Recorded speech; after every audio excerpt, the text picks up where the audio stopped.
I am here. Okay, hold on a minute. I will do the countdown. I'm gonna do the countdown. Okay, wait. Remain, stop. Okay, here we go.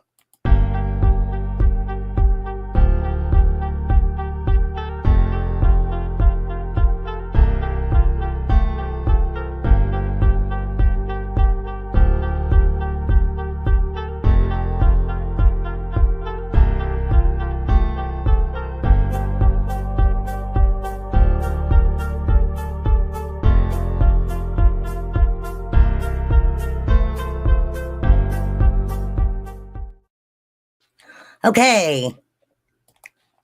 All right. Do you know where I put it? The Tylenol? Hold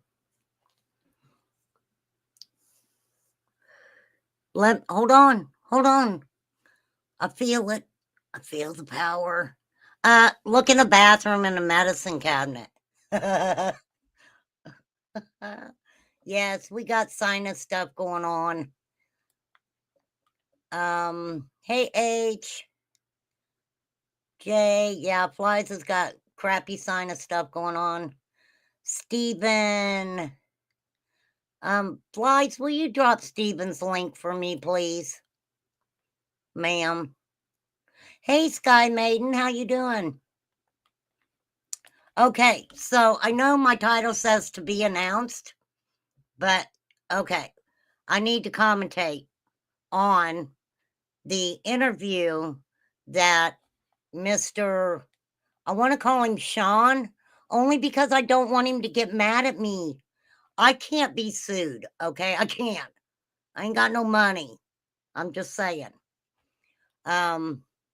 You were down with a migraine for 3 days. Thank you, Flies.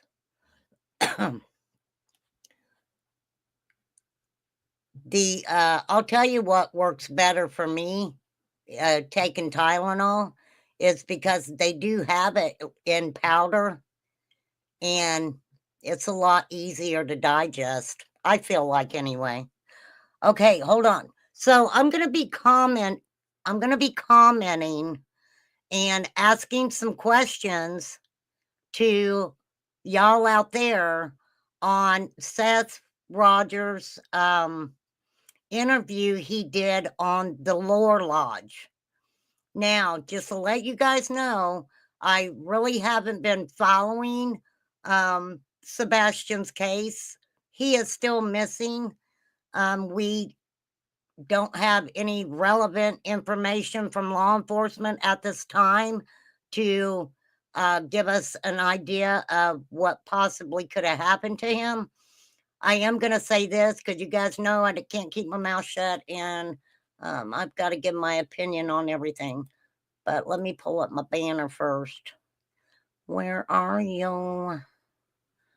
Okay, hold on. I got a banner.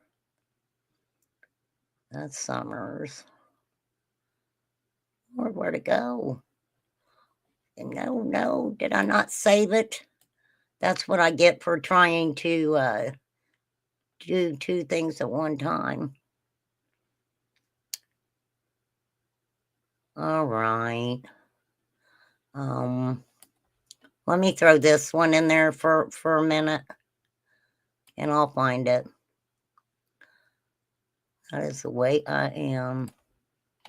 Oh, well. Okay, I'm going to play that one for a couple minutes, but I do have one that has Sebastian's name on it and his description. I will put that on here in a few minutes also. You guys know how I feel about missing and exploited children, and I don't think that me showing and commenting on an interview of his dad, and his dad talking about things, as far as where he goes. Okay, here it is. Here we go. This channel is a commentary channel, and I'm going to give my opinion because y'all know I can't keep my mouth shut. Fair use. Please dress up your cursey words. and the copyright disclaimer. All right, let's get this going here. Hold on. Damn it. All right, give me 1 minute. We're going to get started. 1 second.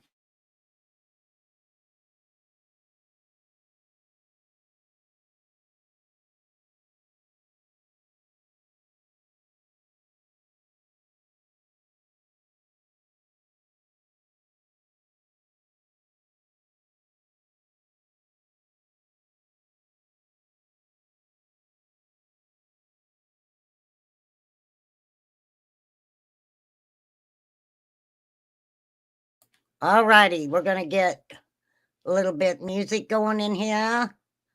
Let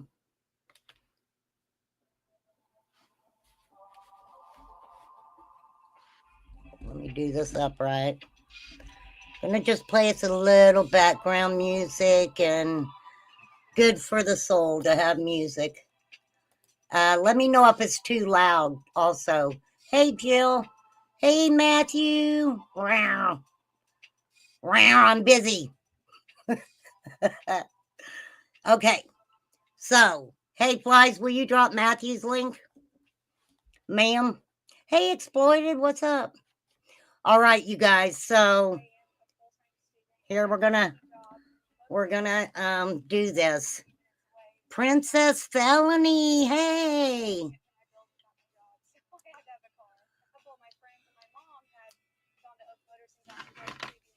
Who doesn't want to be a princess felon? Hey, we. Okay, hold on. Jeezy, wheeze, remain. You are such a loser. Okay. What I'm going to do here is be kind of weird. Hold on.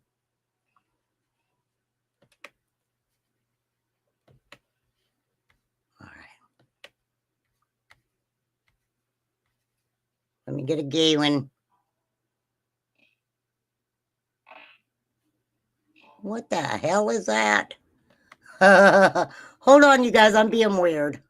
I'm being weird. Hold on. Holy guacamole. Okay, here we go. All right. Hopefully you guys can hear that. I don't really want to have to turn it up any more than that, but we're just going to have a little mellow music in the background and chill out and have some conversation about Mr. Seth Rogers. Now, this is from the Lower Lodge, okay? The Lower Lodge. And they are having a discussion, like I said, with Seth Rogers. Now, please let me say this. Remain Calm does not care if you like Seth Rogers or not. I really don't need to make it my business if you don't like Tony. Well, I can't remember your last name, Tony. I do apologize, sir. Mathis. Tony Mathis. But let's see what we got going on. We need to get this started. So let me make sure. All right, here we go. This is the Lower Lodge. And also, thank you, Flies, for putting their link in here. If you guys want to go check this out, they are actually doing a fundraiser for missing and exploited children. Just wanted to put that out there. Okay, here we go. Like I said, y'all help me out here because I really hadn't been following a lot of this, just to let you know. Okay, hold on. I got it going too fast. Let me slow you down. I need a bigger desk. Matthew, send me one of those great big, like, lawyer desks. That's what I need. Hook it up for me, man. I know you can. You're the man. You are the man that Taylor Swift sings about when she talks about the man. I'm just messing. I'm just messing, Matthew. Okay, so, all right. All right, let's get it together here. Here we go. Oh, no, we're not. I got to share it first. I'm sorry, you guys. All right, let me get it together here. Lord help me. Okay, here we go. Oh, wait, I got to get my overlay up. Hold on. I had all this set up once. I don't know what happened. For real. Gonna make me mad. Hold on. Okay. There we go. All right. But at least you guys seen who was there. Okay. It was the Lore Lodge guy. I don't know his name. Sorry. And Seth and Tony Mathis. One of the most important things we can do tonight is not only dissuade some of these rumors that have been going around, or at least clear them up, get to the bottom of them, but most importantly, we can bring this back around to Sebastian, because so much is floating around with rumor. So much of these random accusations, these weird things. I've been going back and forth with people on Twitter for a month who insist that, Let me turn it up Seth, more. you are in fact the candy man, and you've been stealing children, and you said it yourself, but all of the clips of it have been scrubbed from the internet. I'm using a fake example, but my point is, everybody keeps insisting that things have been said, things have been done, and then when it's time to present the evidence, as we gave Steve Fisher a chance to do when he came on the show, it doesn't materialize, and they claim it's been deleted. They claim it's, somewhere else. So I want to get to the bottom of some of these rumors. I want to hear it straight from the horse's mouth, because in most of these cases, they say that it's something that you yourself said, Seth, or that you said, Tony. But before we do that... And it did become that. It became Seth fighting with people that he met on YouTube. Honestly, if you go back to the beginning, we know he's a narcissist, okay, in my opinion. But yeah, he immediately got sucked into the YouTube universe, and he wanted control of that. He wanted control of it.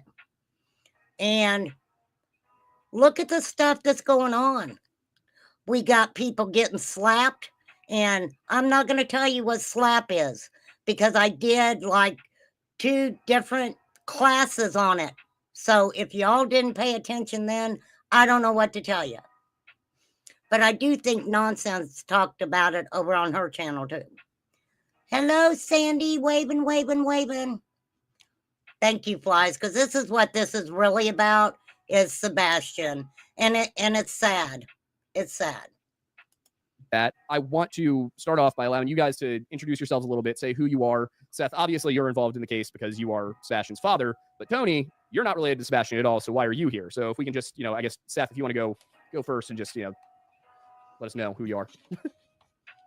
Seth Rogers, I'm Sebastian's father. Seem to be the only person that's, his parent, seem to be the only parent that's actively looking for him, trying to keep his name out there. What do you guys think about that? Give me your opinion on that. Do you really think because Katie is not out here doing the social media tour, and what do you guys think about that? Do you really think that because she doesn't want to do that, that she automatically doesn't want to find her son? You know what I mean?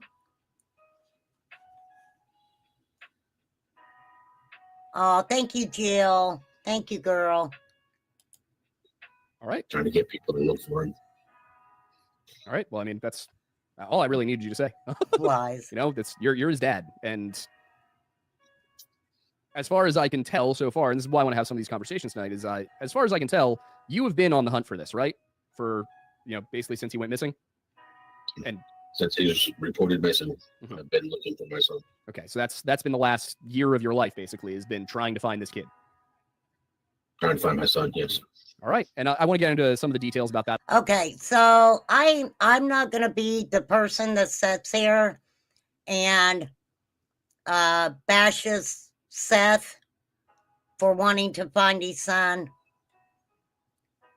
nor would I sit on here and do that to Katie or Chris Profit either.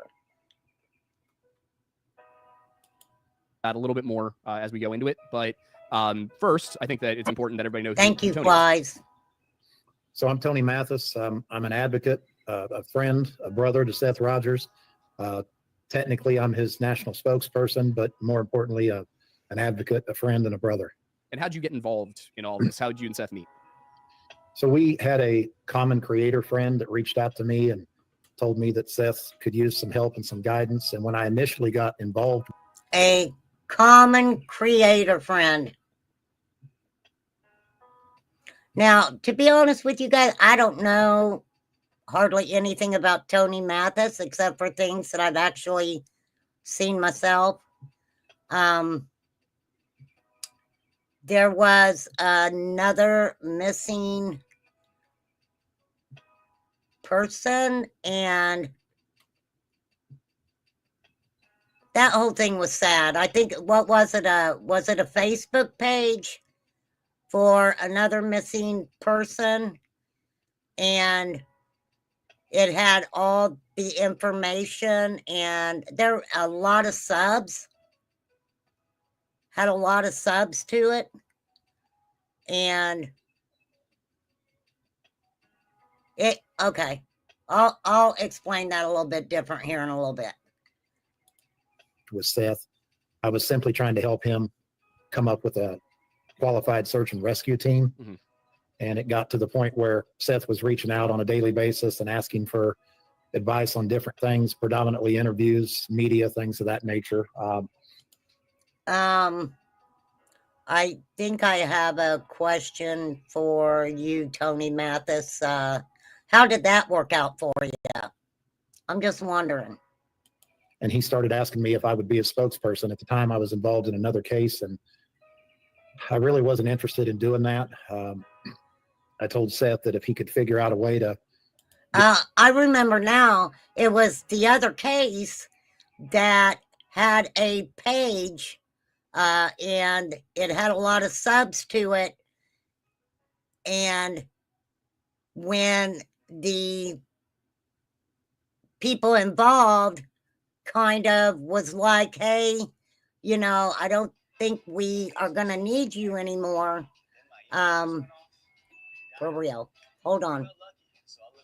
I got 5 things going on here at one freaking time, man. Hang on. Hang on, y'all.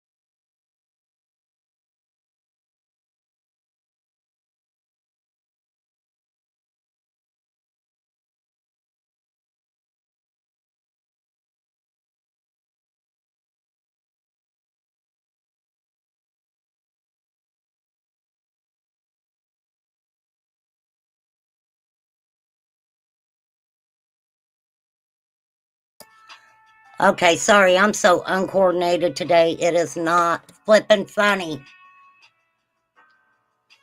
It's like I got 20 freaking thumbs. Okay, so they got hooked up. Him and Tony got hooked up together. And Tony decided he was going to represent Seth with all his interviews. And has he been on Dr. Phil?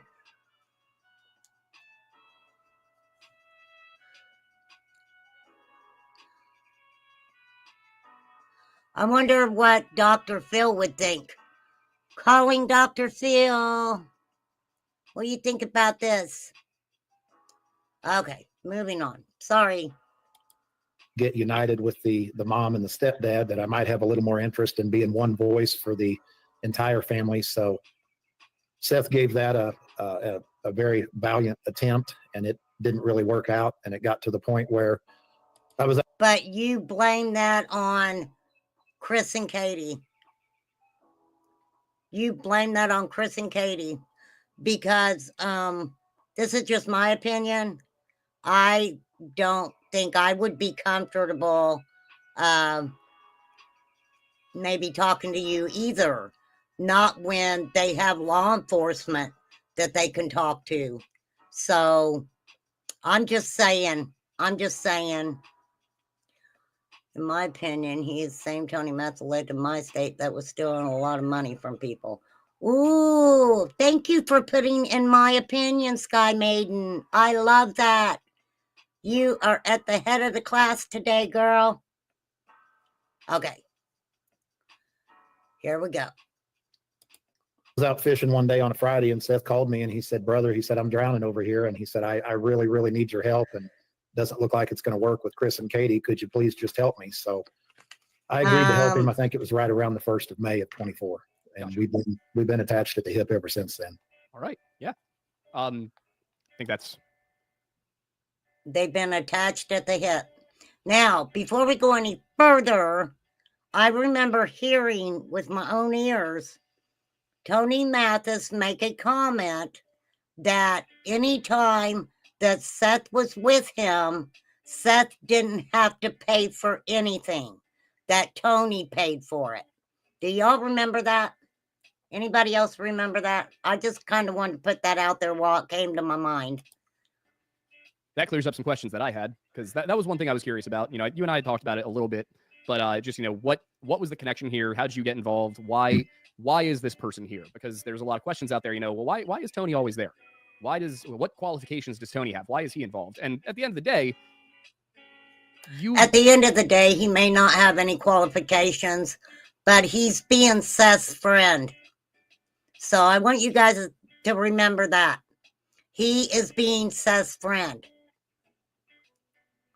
Because has any of Seth's real friends, besides Uncle Taco, come out and talk about anything?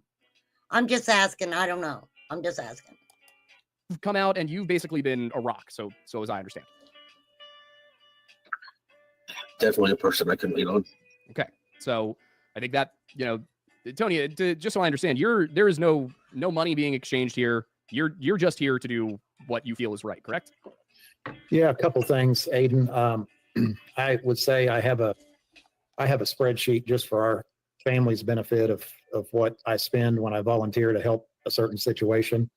And I told you on the phone, I think as of our last trip to Tennessee, my wife and I. Can you use that as a tax write-off? Anybody in the YouTube universe know about taxes? If you are, I would think you could write taxes off, right? Not saying that's a bad thing. I am not saying that's a bad thing. I'm not. I were a little over $17,000 into helping Seth.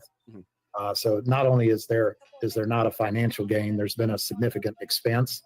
And you know, if my wife and I weren't helping Seth, we would be doing something else. We would be helping, you know, kids' ball teams or something like that. So it's what we've done for the majority of our married lives. And an interesting thing that you and the other Aiden probably didn't know is that I had been representing Seth for about 2 months before I found out that he was born and raised about 15 minutes from me.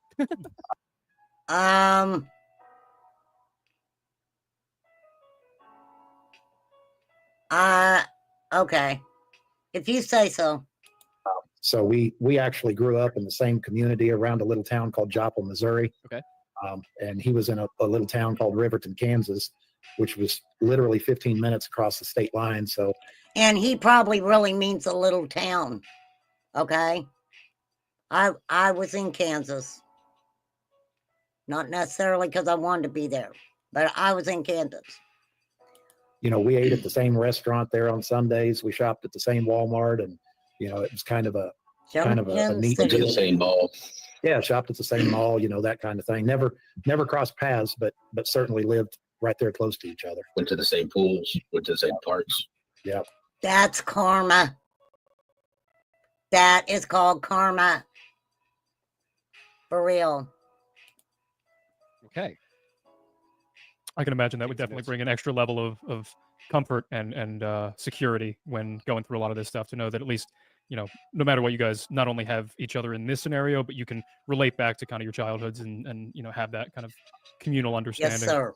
Right. Yes, sir. And, before you get into your questions, Aiden, one thing that I forgot to text you about is for anybody that has a question, Seth has not moved to Oklahoma. He's not moved out of his house. He's lived in the same house since 2020. He still drives. Tony, I'm sorry, but over here, I've never asked. I mean, no, I did ask. I'm not gonna lie. I remember saying, did Seth move with Tony or go on vacay? I don't know. I just heard it. That's the only reason it crossed my mind, for real. The same pickup. We did a live when he came to my house. We invited him to spend a few days with our family, which has become his family over time. And well, that's really cool. We wanted to go because I don't think when Seth went to Tennessee, he didn't know anybody, right? Didn't he say that Chris Proudfoot's mother was supposed to get him a house or something? And then it's been said that Chris Proudfoot is the one who kind of helped him get on at the jail. I don't know. Okay, I wasn't there. I didn't hear the conversation. You know what I mean? See some of the places that he grew up and where I grew up and let him meet our folks. And so we had him for a few days in Oklahoma over Christmas. And that was the extent of his big move to Oklahoma. All right. I'm starting to sense a pattern here in rumors I hear and the reality of them. Yeah, that's why you just, in my opinion, I kind of don't listen to him. So speaking of funding, though, while we were kind of on that topic, I wanted to address that because that was one of the big things I saw going around. All of these claims that, there's this GoFundMe that the Proudfoot said they didn't want set up, and then that Seth, it materialized. And I want to say, I'm going to ask you guys who created it and all that. But the issue of the GoFundMe has been Proudfoots didn't want it. They don't know where the money is going. Yes, and sir. There are these claims out there that, Seth, you gave money from that GoFundMe to people for improper uses. I don't know if he did that or not. I don't know if he, disappropriated the funds. I wasn't there. I didn't spend it. For real. So I wanted to ask, when it comes to that, who started this GoFundMe? My sister. Your sister did? And were you aware that she was starting it, or did she just do it and then let you know? She called me up. She was because she knew Sebastian was missing, and she was like, "Hey, do you want me to start your GoFundMe?" And I was like, "You can, just don't put Sebastian's name on it." Mm-hmm. Okay. So Sebastian's name wasn't on it, right? Now, let me just say this. If you had a brother or you had a sister and their son goes missing and you know that they're already struggling and, would you do something like that? Would you do something like that? I mean, you just got to think about it like that also. Because there had been a previous conversation between me, Chris, and Katie, and Chris said, "We don't need to GoFundMe. That makes us look bad." And I don't know about anybody. I don't, Seth, I kind of question that conversation. I mean,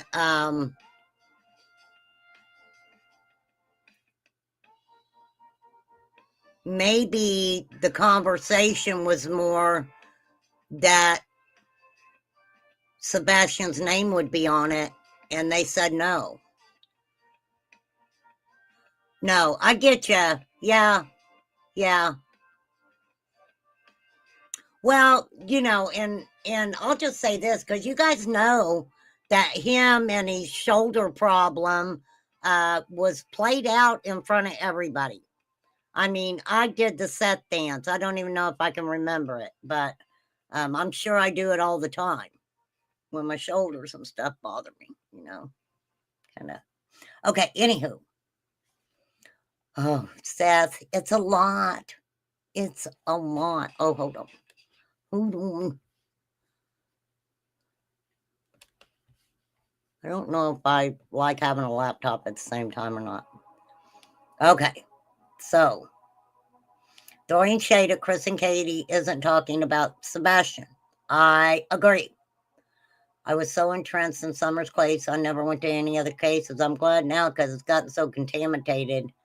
Contaminated. It got contaminated, Jill. Sorry, contaminated with YouTube trauma.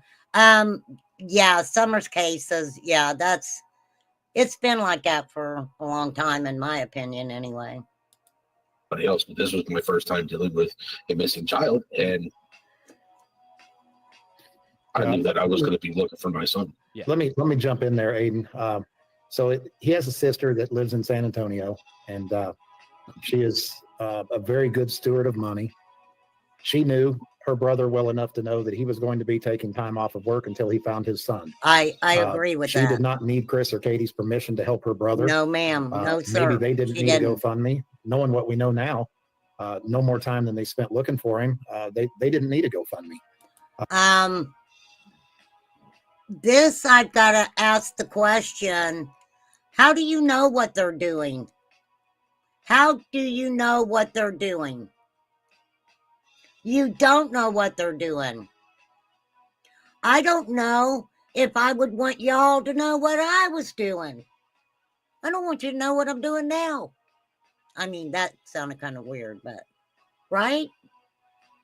Right? Seth was planning on taking time off of work, and he was planning on searching for Sebastian until he found him. And, Seth is, he's not a paycheck to paycheck guy, but he's a guy that doesn't have a lot of extra money. Mm-hmm. He was very. Just like Remain Calm just said. That's what I said. Can anybody tell me, anybody, when Seth came to, how long had Seth been in Tennessee when Sebastian went missing? How long? Just a question. Was it a year? Had he been there a year? What are you talking about, Jay?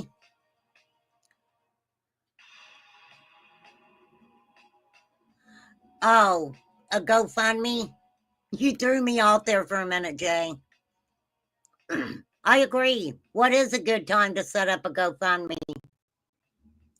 Great question, Jay. I guess it would depend on the circumstances and the need of the person. They just said he lived in the house since 2020. Okay, well, if he had been there, how long did he have his job, though? Anybody know that? How long did he have his job?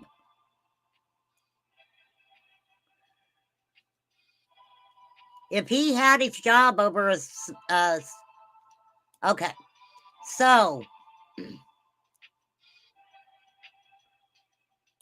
what you do is, if you have been at the job for 12 months and worked at least 1,250 hours in that time, then you qualify for FMLA. Okay, Family and Medical Leave Act. Okay?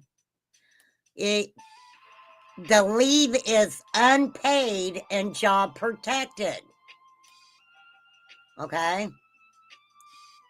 Now, eligible employees can take up to 12 weeks of unpaid leave in a 12-month period. Time taken off work due to pregnancy complications can count toward the 12 weeks. And there are specific conditions on taking that family leave.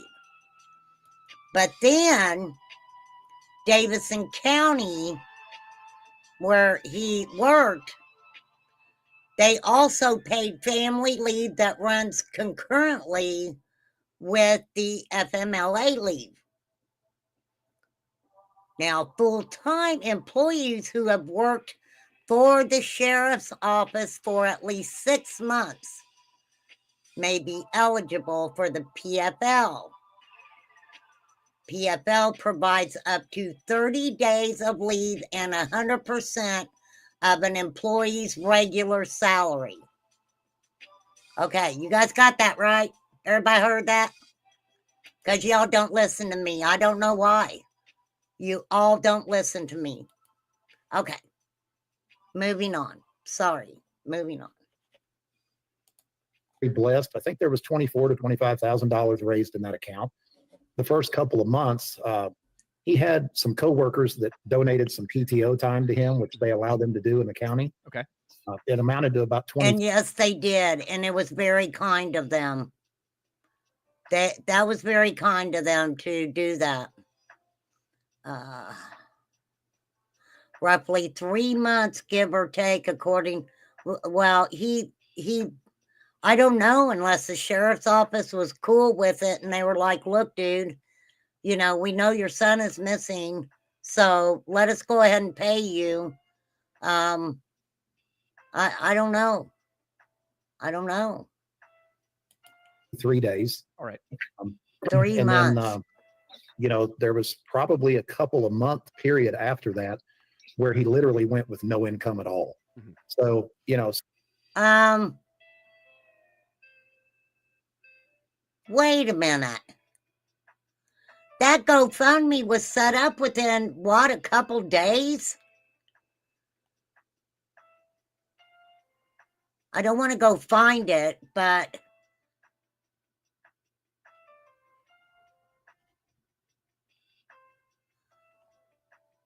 Wow. Wrong. The GoFundMe was at $27,000 and change when it was taken down, not counting the Cash Apps and PayPals that was set up.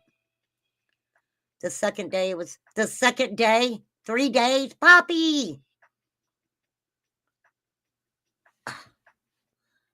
Dude,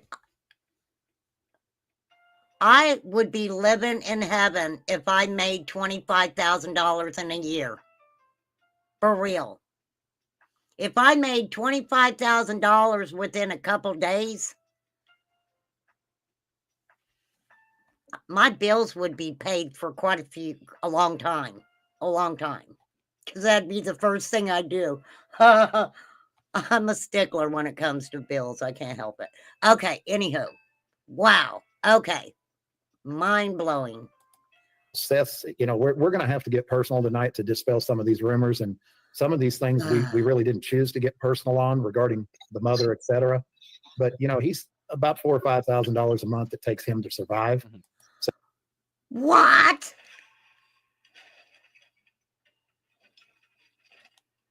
Dang, Seth, you live in lodge. So, you know, if you go... Sorry, Jesus. I'm sorry, Jesus. A couple of months without an income at all, you know, there's $8,000 to $10,000 of that. Then why didn't he go back to work? Why immediately did he not like law enforcement? And he didn't like anybody who was, you know, trying to get their freaking, you know, help. If he wasn't controlling who was helping, he didn't want it. Right. You couple that with the fact that he was buying all of those signs. Those were not donated. He put signs all over Hendersonville. Someone be very honest. Do you think he paid for that? Yes, PTO was paid time off. That's why the co-workers gave it to him.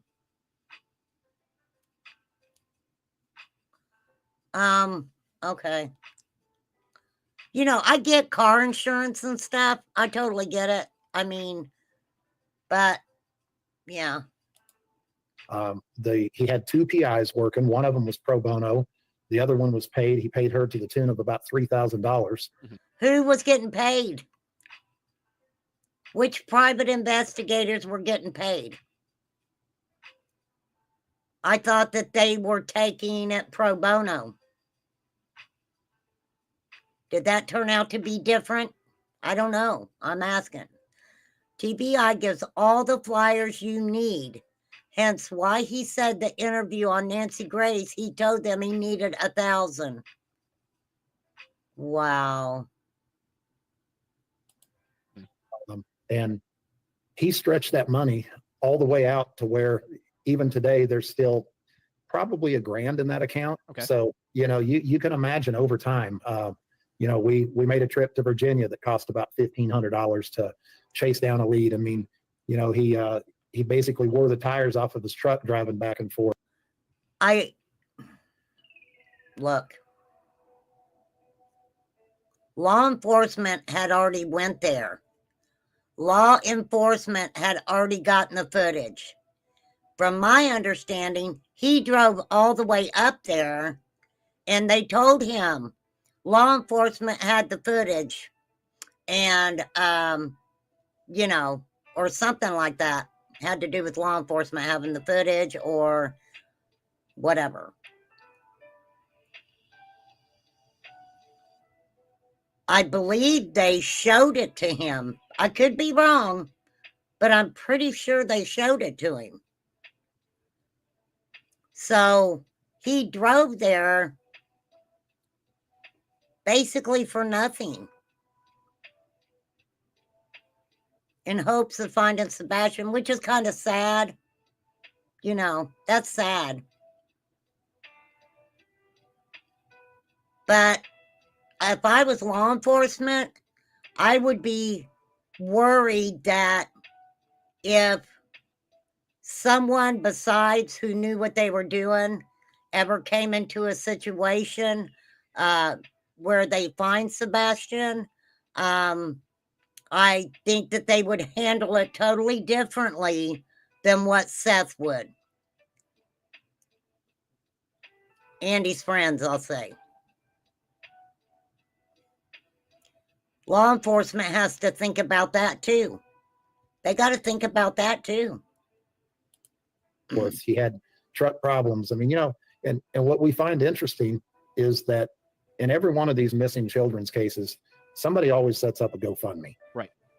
And it's become very normal. I mean, shoot, I'm even seeing GoFundMe set up for people that need help with their children's sports and whatnot. Yeah. But what I find a lot of people set up GoFundMes. They really do. People that understand what it takes to look for a missing child are not concerned about that. No. It's the people that are making money off of this child or making money off the drama surrounding. But I have to agree what he's saying. People are making money off the drama of it. But I'm going to say something right now, and this is the way I'm looking at it. Seth encouraged it. In my opinion, Seth encouraged this to happen on social media. That's my opinion. He absolutely did. He probably felt like a celebrity. Some of them channels wanted him on there. Oh my gosh, I've got 1,000 people in here. Oh my gosh. Yeah, we all seen it. You all know it's real. Don't even try to act like you didn't see it. We all seen it. Surrounding the child that are asking the questions. And that's the irony of this. Mm-hmm. Yeah, I mean, I think I definitely wanted to hear, from the horse's mouth on that the money has been spent properly. And I do want to, ask a couple more questions, but we went down to Tennessee back in November for a week, and it cost us like $3,500. Yeah, minimum. Just to go down and shoot a video. Yeah. I think people often don't realize, people who don't travel much, who don't do this kind of thing, don't realize how much you end up spending in a very short period of time on hotels and gas and food. And then when you okay. add in signs to the mix and things like that, that cost can balloon into the thousands of dollars really quickly. So, but people were helping you, Seth. You're not going to tell me with the cash apps and stuff. I mean, okay. All right. But Seth lives there. Right. You're absolutely right. Right. Hold on. This drives me crazy. I keep hitting my laptop with my elbow. Okay, here we go. It doesn't surprise me that, 25 grand was spent on this. So what I wanted to ask as a follow-up is, I believe that from what I've seen, this originated from T-Rev, from Trevor Lee, you had given some money to a person to pay rent or mortgage or something like that. Is that true? Did you send money to anybody from that account? No. Okay. So just off the bat, flat out denial. Actually, T-Rev came out and cleared that up. I saw somebody sent that to me just before the show. And said that it didn't happen. Yeah, which leads me to wonder where. Now, I don't know what was going on between Seth and that T-Rev guy. Okay.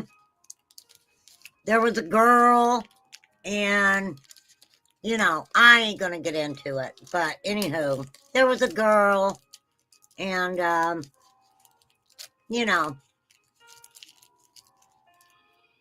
ain't saying no more. At all. But one of them wanted that girl, and T-Rev won. Okay? So, I figured I'd better tell you the story. Okay, here we go.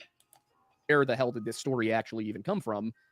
Is he walking it back? Like, it doesn't really matter at the end of the day, but it's a rumor, and it's if something like that had happened, you would think that somebody would be able to come forward and say, yeah, here's the receipt from me being given the money, but we don't have that. So, well, and we actually have a process now that's in place. I would say right around July, after I'd been involved for a couple of months, we have kind of a checks and balances internally to where when Seth has a need, he will come to me and talk to me, and his sister and I, again, we have some common friends from back home. We've gotten to. Wow. Tony is saying that before Seth can get any money, it has to be approved by him and his sister. By Tony and the sister. That is what Tony is saying here, you guys. Okay? All right? To be really close. And I actually will go to his sister and talk to his sister about what the needs are after I agree that they're necessary. And then she will reach out to Seth, and essentially all three of us talk before $50 is sent to him. So that's important what you just said. Before $50 is sent to him. So Seth, you are not the steward of this money? No, sir. Okay, so your sister is. Yes. All right. Since when? When did that start? When he's under a conservatorship. Seth is under a conservatorship. He got to ask for that money and tell him where it's at. That's what it is. Oh, I thought that only happened to rich people. Damn it. Oh, my God. And was there any specific incident or a pattern, something like that, that led to a decision where there was kind of a committee whenever money needs to be spent? Or was that just kind of a natural development? It's developed. I mean, she's been in control of the GoFundMe since it was created. All right.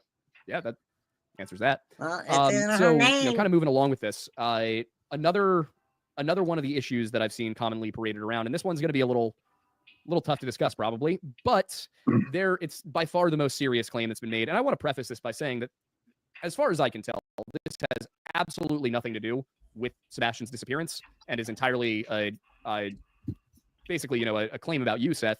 But you and Katie, you have had a relationship, and I don't mean a romantic relationship. I mean, you've known each other for a very long time, correct? Oh, here we go. Trigger warning. Not because of what he may say, but because of what I may say. Trigger warning. Yes, sir. Since before you became romantically involved? Yes, sir. All right. So what was the nature of that relationship from the point that you met her up until the point where one or the other expressed romantic interest? She was the babysitter for my fiance's aunt and uncle. Okay. And were you living with that? She was the babysitter for his... Wait, what? Okay, I'm sorry. I got to take that back just a tad. Just so you guys know how I am. Dang it. All right. Or the other expressed romantic interest? She was a babysitter for my fiance's aunt and uncle. Okay. She was a babysitter for my fiance's aunt and uncle. Do I need to repeat that? She was a babysitter for his fiance. He was old enough to have a fiance. Aunt and uncle. Very interesting. And were you living with that aunt and uncle? When I initially met, no. Okay. When I initially met, no. Initially. Keyword, initially. Oh my God, how come I see too much? I am like the freaking some kind of whisperer. You guys can call me the whisperer. Okay, so the plot thickens. You got it, Sandy. She was 12, he was 21. So yay. Oh, my drop buys. Seriously, he's telling us right here, initially. So now tell me when you moved in. So how old was she when you met her? She was 12 or 13. And you would have been 21? She was 12 or 13. She was only 12 or 13. I'm just trying to do the math in my head here. 21, 22, somewhere about there? Yeah, somewhere around there.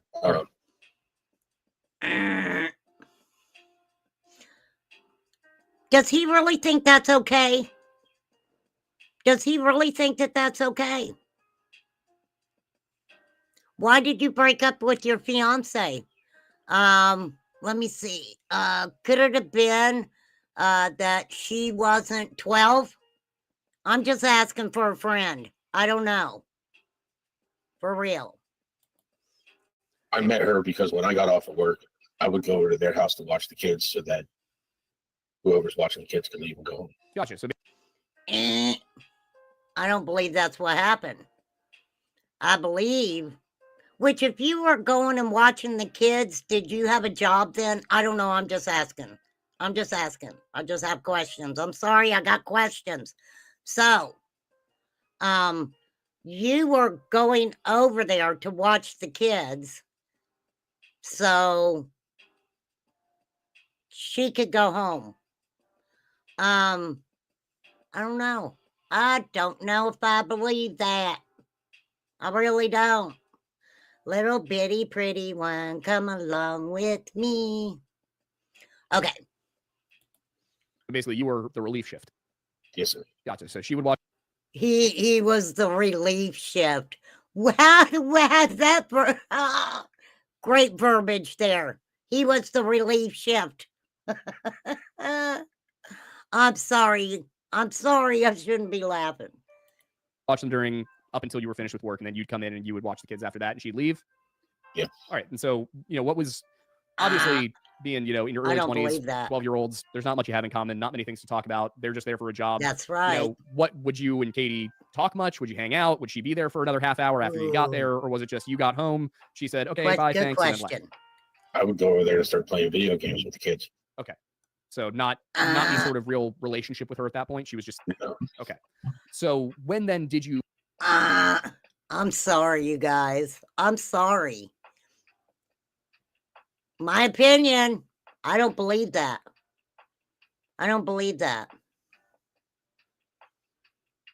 I think he got some type of control over Katie, and he kept her in that control for years.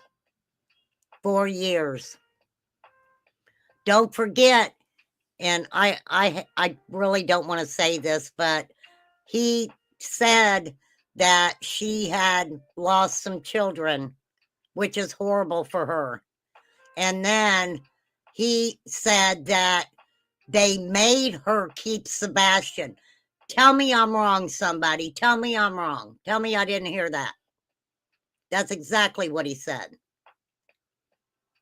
Along those lines. You and her begin to become romantically involved. After she turned 18. Okay. There are also, I skipped this accidentally, but there were some people who were saying that you taught her to drive when she was 16. Is that true? No, I taught her to drive when she was 19. 19? Okay. So why did you wait?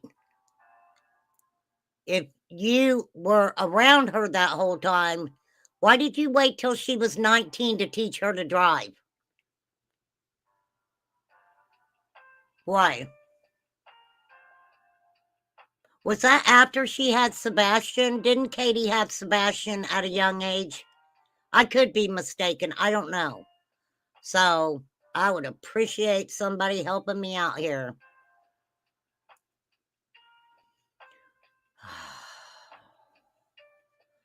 Yeah.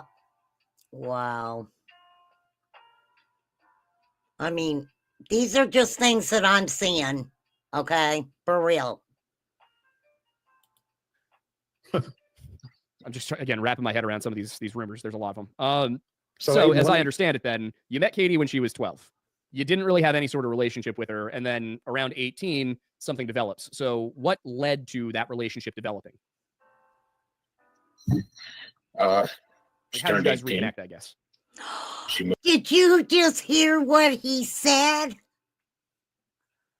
Did you just hear what he said? She turned 18. Dude. Wow. Wow. Wow, wow. She turned 18. So were you lying about what you said about Katie then? Because if you didn't have any doing the deed going on till she was 18, make it make sense. See, that's the thing. It's hard to make sense of nonsense sometimes. It really is. She moved out of her dad's house. I guess it was not a very friendly environment. Okay. And don't act like you did not know her environment, Seth Rogers. Don't even act like that. You knew exactly the environment that Katie was living in. You knew exactly. Ugh, come on. We are pretty smart cookies over here, Seth. I don't know. I didn't live with you, but okay. All right. At that time, the aunt and uncle had got a place, and I was paying rent for my room there, and she moved in. So you were renting a room with your former fiance at that point? Had you guys broken up? So your former fiance, you were renting a room from her aunt and uncle, and then Katie, in order to escape a bad situation at home, moved in with them. Correct. And how old was she at that time? After 18, she moved out of her dad's house after she turned 18. Okay, so you and her did not... Okay, so this seems to be what happened. Okay, hold on. I am not good at this at all. At all. My life is just... I need to get my mouse out from my laptop. It is really helpful. Okay, so he said he met Katie at 12. When Katie was babysitting for his fiance's aunt and uncle, he was living there with his fiance, right? Katie was 12. And then when Katie turned 18, what'd he say? She did what? He moved out. And Katie moved in with him. But then he said, that don't make any sense. Oh, dang it. That doesn't make any sense. They had broken up. Okay. All right. Live in the same place until after she was 18. Correct. Okay. And did you have any sort of friendship or anything like that between the time that you met her and she turned 18? No. Gotcha. All right. don't believe that. I'm sorry. I'm not trying to be mean or anything like that. I just personally don't believe that. That is totally my opinion. I just don't. When Katie turned 18, she moved in with ex's aunt and uncle. He was living there. Right. That's what I'm saying. If he and yes. So that would mean, where did the ex-fiance go? The ex-fiance just moved out and Katie and Seth stayed there at her uncle's and aunt's house? How weird is that? I'm sorry. That's weird. I'm just saying. Okay, moving on. I apologize. So, do you have any idea where these kinds of rumors might have come from? I mean, there's one where they said that you told her when she was 14 that you were going to marry her. Is there any basis to that? No. So, Aiden, let me jump in here because there's some more to the story, and you're not going to know what to ask. She turned 18 at her father's home, and which gave her the ability to move out of that home. She remained close to the aunt and uncle. I get it, Tony. I get it. But do you not get that starting at 12 years old, that she was babysitting? Babysitting, which is what? All day? Because you said, Seth, when you came home from work, that you took over the babysitting, right? That's what he said. That is what he said. Uncle of his old fiance, because she'd been their babysitter for a long time. Seth remained close to them even after he and the fiance had broken up, obviously. So Katie moved in at 18 in an upstairs bedroom, and she began to show some interest in Seth.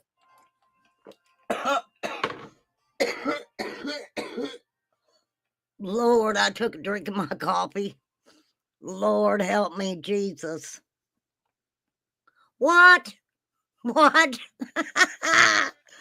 can't help it. My BS meter is going cray right now. Oh, I would love to hear Katie's story on that, mister. I really would.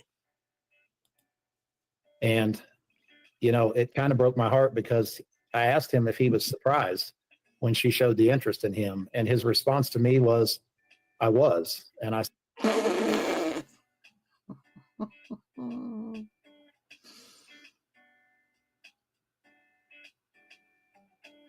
oh, Lord, help me. Said, why? And he said, because she could have had anybody she wanted. And I was surprised that she chose me. Mm-hmm. And I said, well, maybe it was because, if you think about it, you're saying Katie's home life was horrible, is what you're saying. So, okay. Oh, I couldn't imagine what Katie has to say. I kind of could think, if you've ever been in a really controlling relationship, and I mean, even starting at a young age, Seth, this is just me talking, okay? I don't know. I am a Google psychologist, okay? I'm just saying. I'm Google qualified. I think that Seth, even at 12 years old, groomed Katie. I believe that. I don't, and you may not believe it. I don't care what anybody else says. I just feel that way.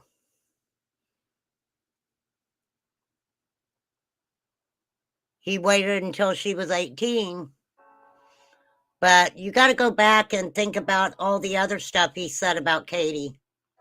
Because he said a lot about Katie. And Katie hasn't come out and against Seth at all. And the thing about it is, when you're in a situation like that, sometimes it's better not even to argue and fight with them type of people. I mean, seriously. He's controlled her for so long. And now it's a situation where he cannot control her anymore. He can't. So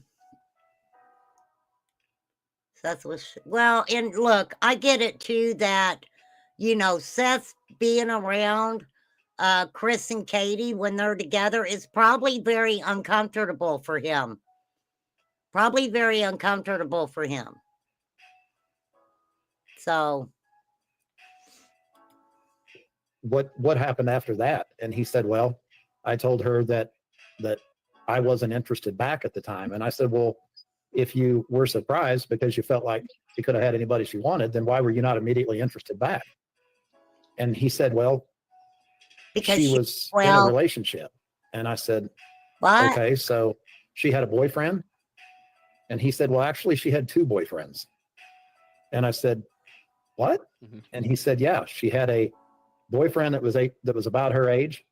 And she had another boyfriend that was older than I was that had a wife and 2 children. No.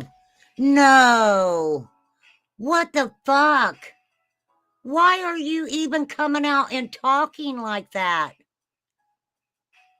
I don't even care if it's true. That has... Really? Lord help him. Hey, we're going to have Ziggy do a reading on you, Tony. We're going to have Ziggy do a reading on you. This is so messed up. Why they keep throwing... Let me tell y'all something. If they were saying shit like that about me, do you think I'd want to talk to either one of them? Hell no. And then they want to say, well, Katie won't talk to us. Because you guys are being assholes. What the fuck? Lord help me, Jesus. Why did I go over this? Why? Why was Sebastian included in this title? It's not about Sebastian for... Oh, well, my title's to be announced. That goes to tell you guys, if it says to be announced, you never know what you're going to get. This is craziness to me. But I have to say that I do like these guys. They've asked them some really good questions. Really good questions. This is where I got pissed off and had to stop watching. Oh, Lord. So if you stopped, I just don't know. Okay. All right. You guys have to give me a minute. I got to get a cup of coffee. My throat is just dry. I got the dry cotton mouth.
All righty, I'm back. Where's my freaking glasses? Over there. All right. Let me get my ear pulled back in here. May, what are you doing, girl?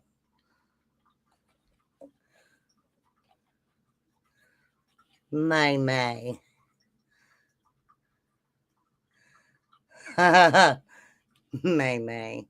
Good to see you, May. Seth, not that I don't believe you, Tony, but just Seth, can you give me a nod or something if this is he telling the truth? He is. I know this is a very difficult subject for you. That's why I'm not trying to press any. I just want to make sure that we're getting the corroboration here. And Tony, I do believe you. People are going to want to see it from Seth as well. So I'm not trying to sling mud at anyone. I know. So, but I did just want. What?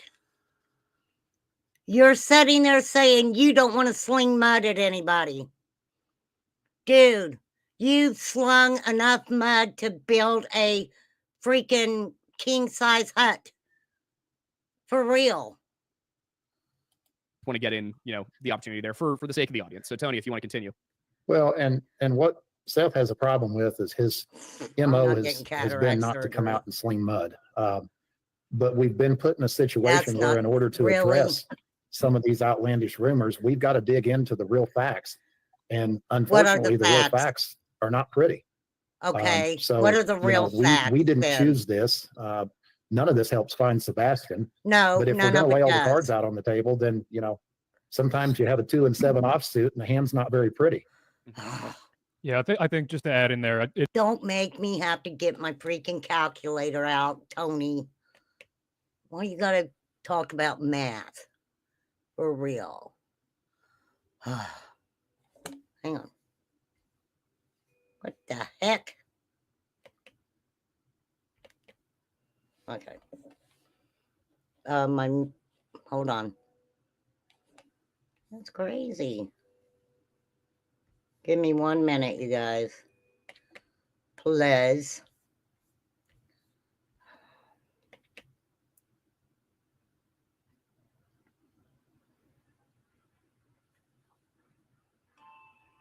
There we go. Lord.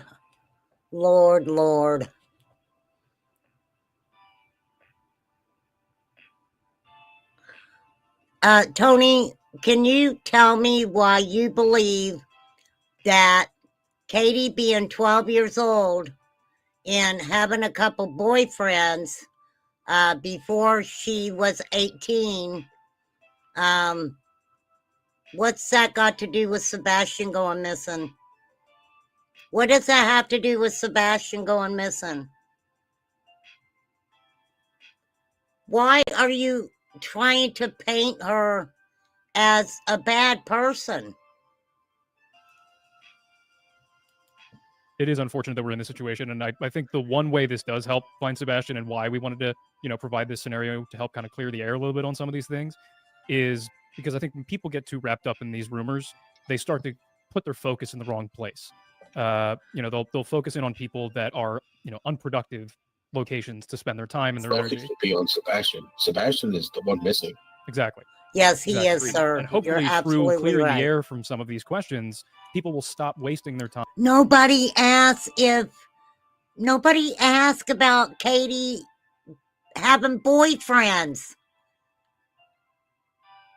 For real. Time in the wrong areas and get back to focusing on Sebastian. Yeah, I think this is the conversation you and I have had. I think that I understand that there's a lot of I understand that you don't want to sling any mud, and I think that's admirable, and I respect you for it. I just think that at the same time, there have been a lot of accusations sent your way, and in order to clear your own name, there may be times where you have to say things that it'll have to be left up to Katie to come out and respond to. Well, Katie doesn't want to respond to Seth, and there is a reason for that. He has put Katie in a position, in my opinion, where why her son is missing. Why would she want to come in the community that she came into after Duchess's interview, right? Why would she want to come into that community and spend it fighting with you, Seth? Why would she want to do that? I mean, for real, why would she want to do that?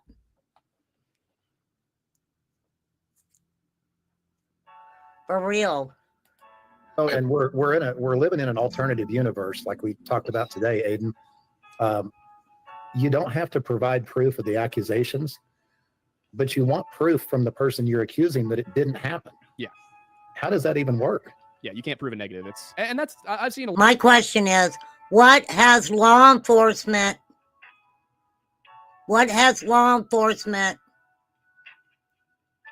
said to you that makes you think that Katie Proudfoot is guilty of anything? What has anyone in law enforcement said that says that Chris Proudfoot at this time is guilty of anything? And the same goes for Seth. For real. Why is it so important? Why is it so important that Katie get involved with all this? Why are you trying to put her in a position and put her down the way you are? I mean, doesn't make a whole lot of sense to me. A lot of that also is people have been demanding from me, well, prove he didn't say it. And I'm like, I asked you to prove he did. You can't ask me to prove he didn't. That's not how this works. Well, I think some of the things that Seth has said, some of it has disappeared. Some of what Seth has said on, I'll just say a channel, or I don't know, just poof, disappeared. Right? I don't know. It's the unfortunate part of this being so broadly on the internet. But now that we've kind of drilled through that, and I think that's cleared up a lot of your perspective on it and your history of it, Seth. I wanted to kind of fast forward a little bit through towards the end of your relationship with Katie, because I know I don't know what the details of your marriage were like, and I don't necessarily think that they're entirely relevant to Sebastian disappearing or to any of the rumors I've seen. Me too. But, a lot of people accused me when we put out our series on the case, on the story and everything. That's my opinion too.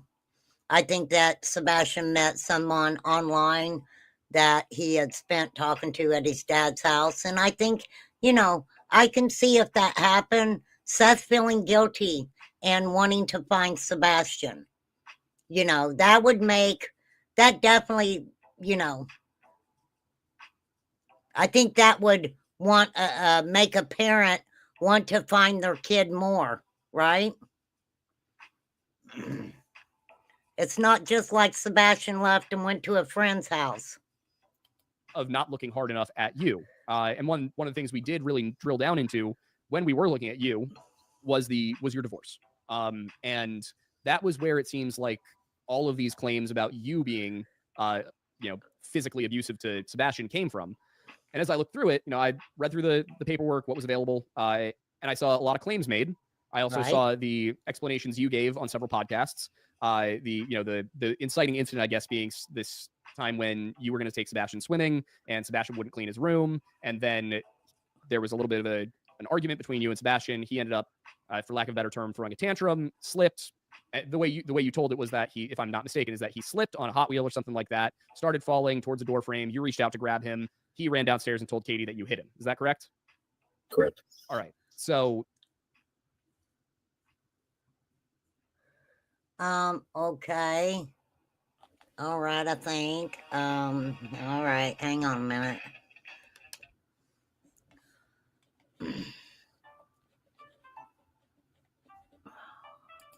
That obviously goes into the court record, and there is nothing that comes of it, from my understanding. There were no restrictions to your custody time, no supervised visits, nothing like that. It was just you and Katie each had custody of Sebastian, correct? Yes. So were these claims that you had hit Sebastian unfounded? Was yes. Okay, so you had not hit him. This was something he told Katie. She had not witnessed you hitting him. Correct. Okay, I wanted to make sure I understood that.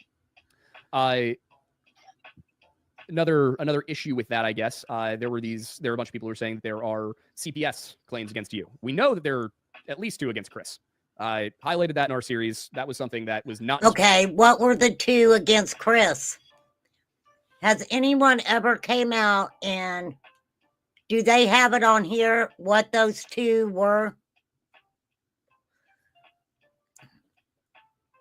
Because they just, he said they highlighted in a series that they did.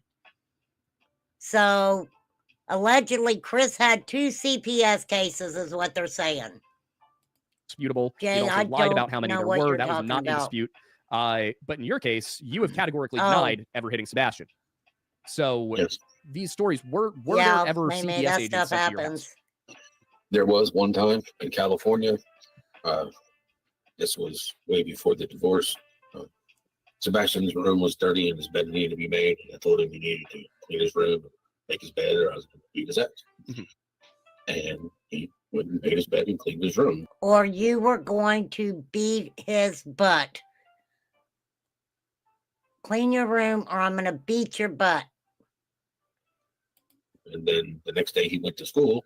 He told his teacher that I said I was going to beat his ass. Mhm. CPS showed. You did say that. You did say that to him. You just said you said it to him.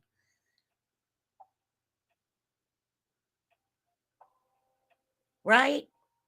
Up at my house, spoke to them. They came into the house.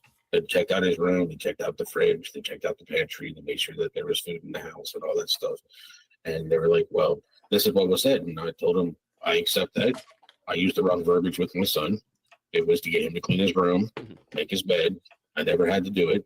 Okay, you He did admitted it. And we went back to doing what we do. Play Right. video games, go swimming, watch movies. Aiden, any parent ever threatened to beat your ass for doing or not doing something? I get multiple times, and none of it was if he told him the truth and didn't lie to him, and it was his verbiage, then, you know, I mean, I'm not going to say it wasn't. ever actually literal. Yeah, I mean, I received the same threats. Yes. So, Ah, yeah, it's California. yeah. I'm not surprised, but at the end of the day, Well, I don't think I part- know a young man who did not have his dad threaten to beat his ass at some point. Well, in the How about getting told you're going to get your teeth knocked down your throat? Anybody ever been told that by your mom or dad? You're going to get your teeth knocked down your throat? part of the country that we grew up in, which is Southwest Missouri, Southeast Kansas, it's considered the conservative Bible Belt. You know, the Midwest, the 4 states. Mhm.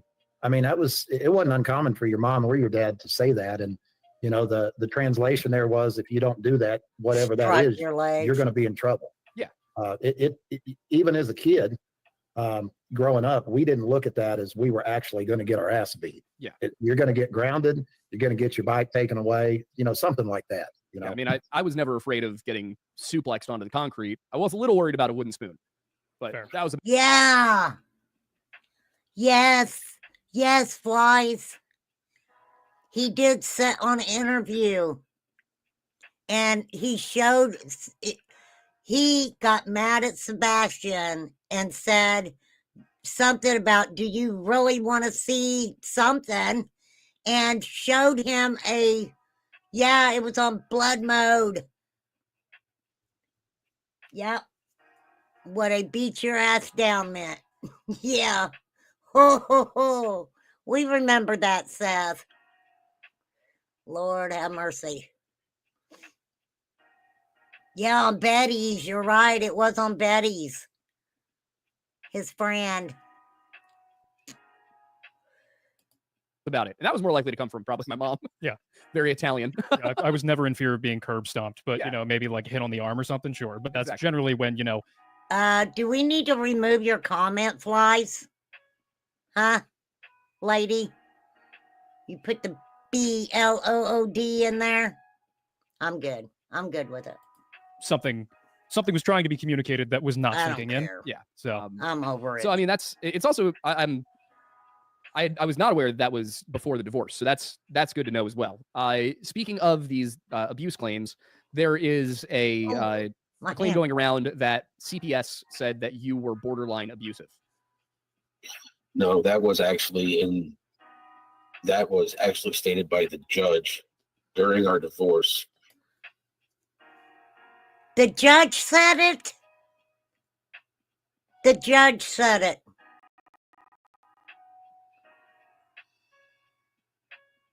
What is it with people acting like judges haven't got any common sense? I've seen that a lot here lately. Judges and people in law enforcement, they act like they ain't got no common sense. Because she stated that I was borderline abusive because I had dinner at 6, shower time at 7, bedtime at 8. This was the judge. This is weird to me. I would think if, this is weird to me. I'm sorry, it's weird. You said that was borderline abusive. The routine itself was so structured, it was borderline abusive. Okay.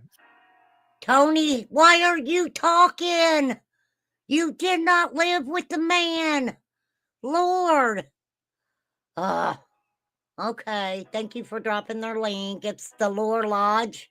You guys go check it out if you want, without me running my mouth. For real. But you know I do that. I can't help it.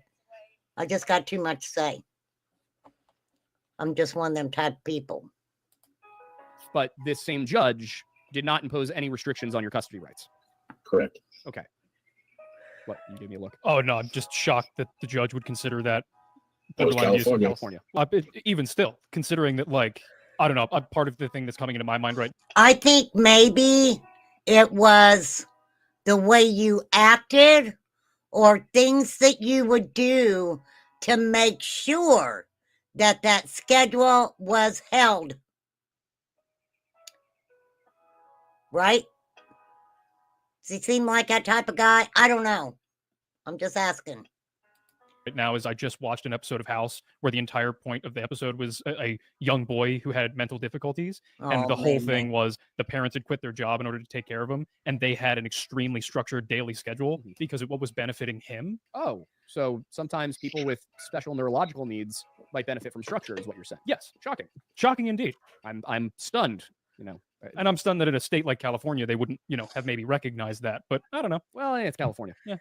Speaking of California, because a lot happened in California, you had said on, I believe, the Pascal show, and I think you also mentioned it on maybe Court TV or one of the local news stations, that and again, this is going to be a difficult one to talk about, and I understand that, but that something had happened with Sebastian when he was, I believe, 7 or 8 years old, and an older boy who was around the age of 13.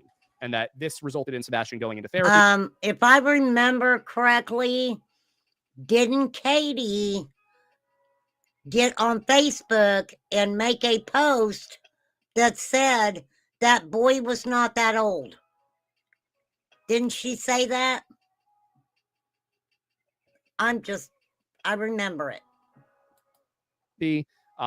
And this had its own cascade of events. So, am I correct in saying that there was an incident wherein Chris and Katie allowed Sebastian to be alone with an older boy who committed an act of abuse against him? Yes. Okay. And was this child punished in any legal way? No legal way. The only thing I was able to do was actually get the deputy sheriff that was involved in the case in contact with the psychologist that at the school that the child went to. Okay. So that way they could protect the rest of the children that he was in contact with, so that hopefully it wouldn't happen again. But they had not pressed, Chris and Katie didn't press charges. Okay.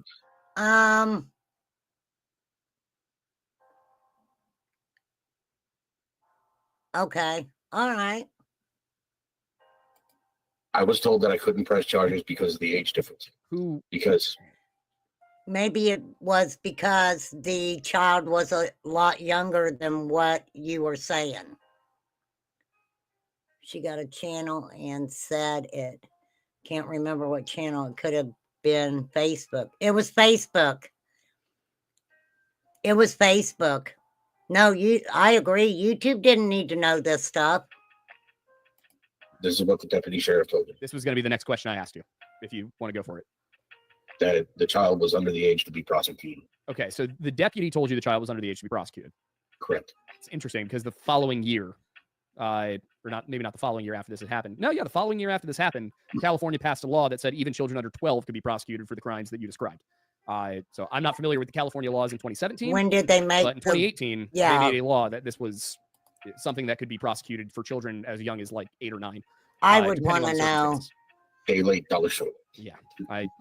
So there's a statement you had made on another show where you had said you wanted to leave California because of the laws regarding a 10-year age difference. And this was taken by a lot of people to mean that you were, for some reason, upset that that people under a certain age couldn't be interacted with in certain ways. The way I read it when I saw the video was you were saying that you wanted to get out of California because they protect those kinds of abuses if the age gap is under 10 years. Yeah. Where did you go then? Type of justice for what happened to him. And that really upset me. Yeah. And then California sort of made it worse by downgrading it from a felony to a misdemeanor, even if a 21-year-old and a 12-year-old have something happen. Yeah, that's just disgusting. So that's I wanted to make sure that I understood it the way you had meant it, because to me it was very clear that you were talking about the fact that California does not protect children. No, they don't. So, but Katie and Chris are the ones that moved.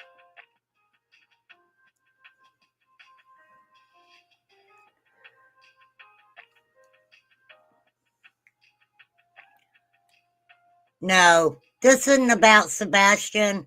Summer's case isn't about Summer anymore either. For real. For real. After this event, this is what I said. This had a cascade of effects. After this happened, I know Sebastian went into therapy, but you had expressed, I think, on the Pascal show back in March or April of last year that you were not satisfied with the therapy he was receiving. Correct? The lady that was his therapist was not properly trained in how to take care of a child that had been.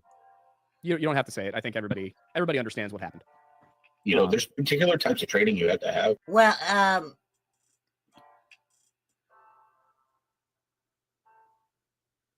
okay, he didn't like the therapist. Hey, Jenny, he didn't like the therapist.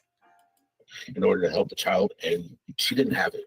And that really upset me, because you can't just go to a therapist and, if they don't have the proper training to help you get through something.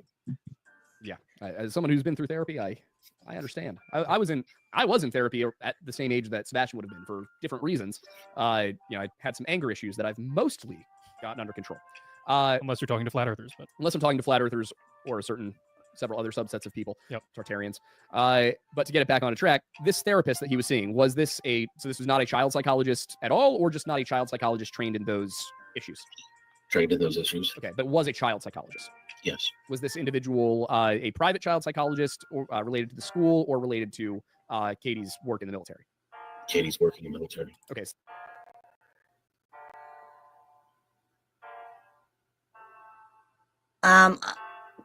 I would think that. Okay, you didn't like the therapist, Seth. So this was a military child psychologist. Yes. And this was these appointments happened on the naval base she worked at, correct? The naval hospital. Okay. So does that have anything to do with these claims that you were kicked off of a naval base? Yes. All right. Can you walk us through what happened? He was kicked off the naval base. Whether it was they came and put you in cuffs, or if they just told you, hey, you're not allowed in. What happened? I expressed my issues with her not doing what needed to be done for my son, and I received a phone call. Gotcha. So you weren't on base, and a couple of military police came and grabbed you. Came and grabbed you and escorted you off. You were sitting at home and you got a phone call. Correct. So it wasn't necessarily that you got kicked off. It was more that you were prohibited from coming on. Your access was revoked. Yes. Okay. Being in the military, I don't know why you would have gotten a phone call at home and not escorted out of the building and off at the base, period. So I kind of question that, but So I think that's an important distinction. Yeah. Because when you tell somebody this person was kicked off of a military base, it paints a certain picture in their head that people. Okay, Seth, they didn't literally take their boots and kick you. Okay? But you were kicked off a base. Bottom line.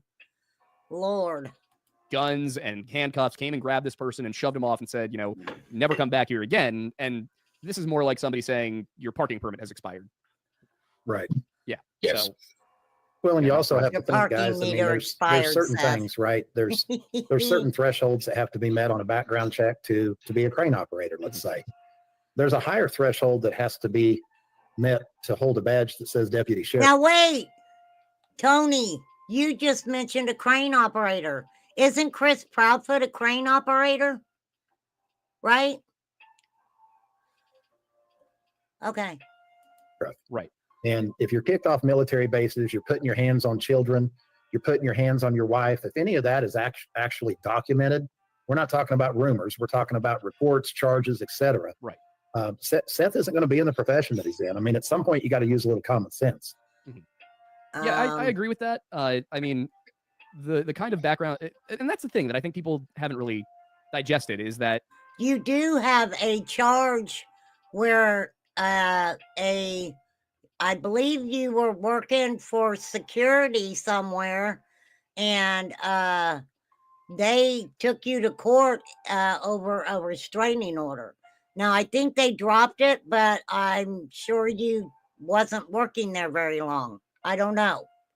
I just thought I seen that somewhere. In order for you to have that job set, law enforcement would have to have failed at multiple stages to properly check your background. Because, for example, I assume that as a law enforcement officer, you have a firearm? No. You don't? Not in the position that I'm in currently. Right, because corrections. Yeah. But if you were to be assigned to patrol or something else, they would issue you a firearm, correct? Yes, sir. As we are all well aware here, you cannot purchase a firearm if you have domestic abuse.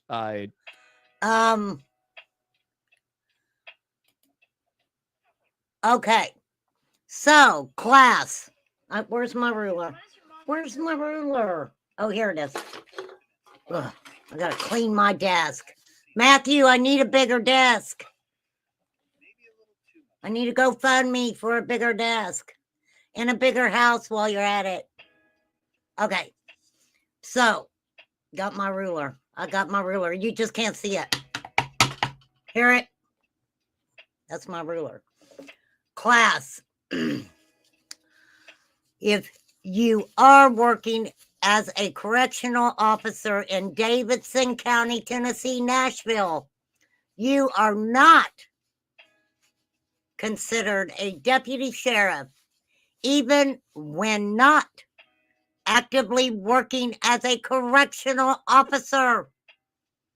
A correctional officer's role typically falls under the jail facility and is distinct from a deputy sheriff who has broader law enforcement duties outside the jail, including patrol and serving warrants. Okay. But in the state you're in, yes, you can carry a firearm. Okay. We know that. We know that. Now, a deputy sheriff has wider responsibilities beyond the jail. Patrolling, responding to calls, serving warrants, and interacting with the community. A correctional officer primarily works within the jail facility, supervising inmates and maintaining security. All right, let's get back to it.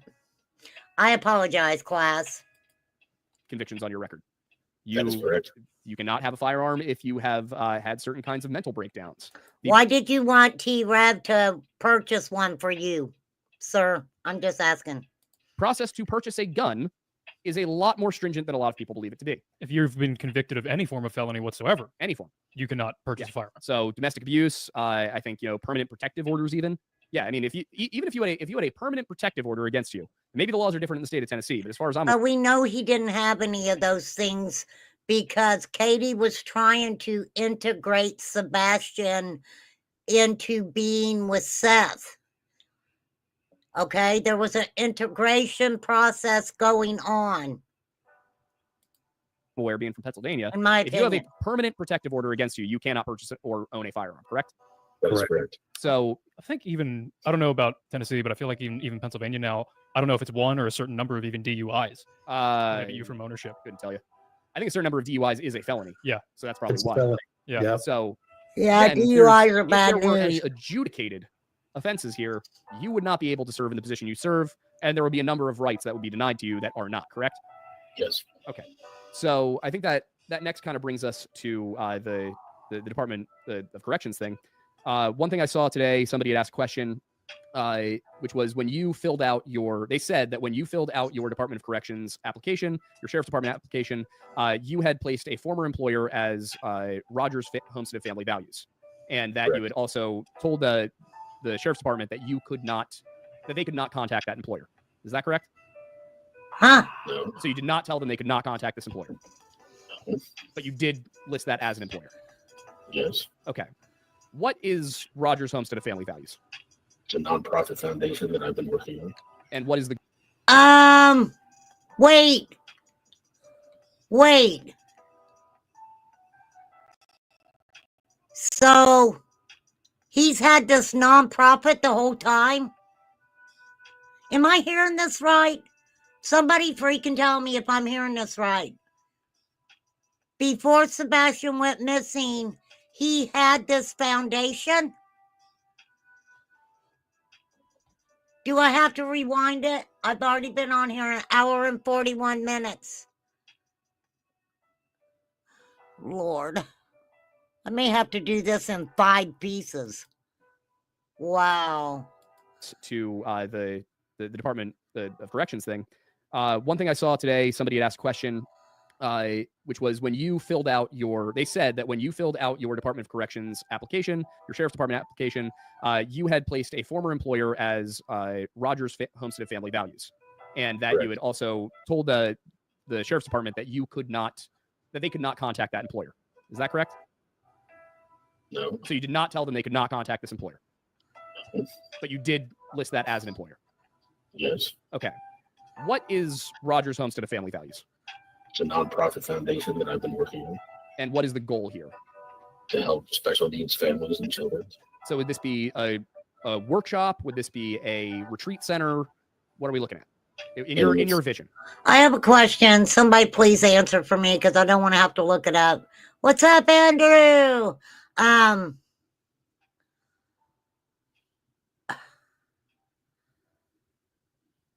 Well, that's so nice of you, Seth. I mean, that is a cool thing to do, but could somebody please answer a question for me? How long had it been since Seth Rogers had seen his son? Anybody know? When he was living, in California? Before he came to Tennessee, how long had it been since he seen Sebastian? How long had he been in Tennessee to start, having Sebastian a lot or whatever? I'm just asking. Because if he didn't, if he only worked for 3 months at the jail before Sebastian went missing, who took care of him while he was there monetarily if he didn't have a job yet? I don't know. I'm just asking. I could be way off base here. I mean, really. In my vision, people would come out and stay for a week or 2 using animal therapy to help the children, and people that are on site to sit there and give therapeutic conversation, therapist-wise, to help not just the parents and the child, but the children because when parents have children. Did you do that with Sebastian? Is that something that you did with your own son? Just a question. Maybe one of them is special needs, one of them is autistic, and the other one is not. Mm-hmm. Or you have 2 or 3, and sometimes people forget about the children that are not autistic because mom and dad are now dealing with the autistic child, trying to make sure they have the correct structure, things like that, and the other children get forgotten about. Yeah. And it's to bring the whole family back in. When Sebastian was going to school in Kansas, they used animal therapy. And I saw the difference with my son when they started using animal therapy with him. Mm-hmm. And he reacted so positively with that. That was just something that Oh, animal therapy. I'm sorry. At first I thought he said edible. I was like, wait a minute. So how old was Sebastian then? How old was he then? He had to have been pretty young, right? He had to be pretty young. I think that they should do more. Right. And I don't know if, I think I told you this, but my little brother is also autistic, around the same age, a couple of years older than Sebastian. But, I saw a lot of similarities when I was looking at the two of them. And it doesn't surprise me at all that Sebastian would have had a good relationship with animals. He loves animals. His favorite's cat, but he really likes his reptiles. He likes his horses. He likes the ducks. Nothing wrong with that. And conversations with him, he was talking about being a vet. Well, there's nothing better than taking care of your own animals. Right. So this I guess the best way to refer to it would be a retreat center. This retreat center, is this an idea that you had after moving to Tennessee, or was this something that was in the works beforehand? Both.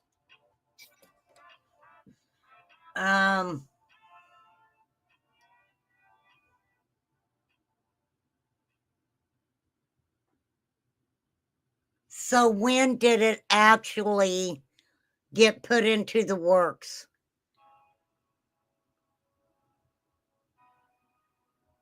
After you got to Tennessee?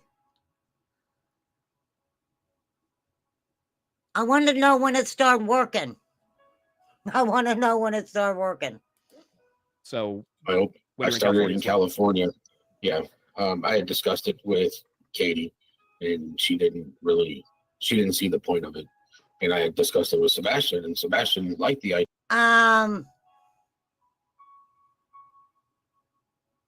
I don't know about that. I don't know about that. He's got to freaking throw Katie. They all got to throw Katie's name in there, only because she won't talk to them. That's my opinion. She will not talk to them. Idea. Well, it's for autistic children to begin with. And he's the closest that I have to my autistic child. Yeah. Is talking to my son. And he thought it was a great idea, so I went with it. All it's right. For him anyways. So where did this get to in the stages of development while it was in California? Got the name, was working on getting the 501c, and spoken to several people to put them on the board. And then the divorce happened. Okay, so it was the divorce that kind of brought this to an end in its California iteration?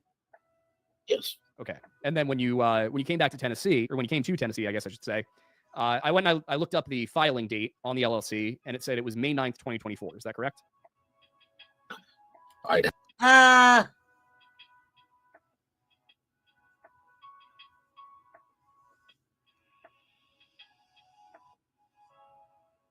Wow. Okay.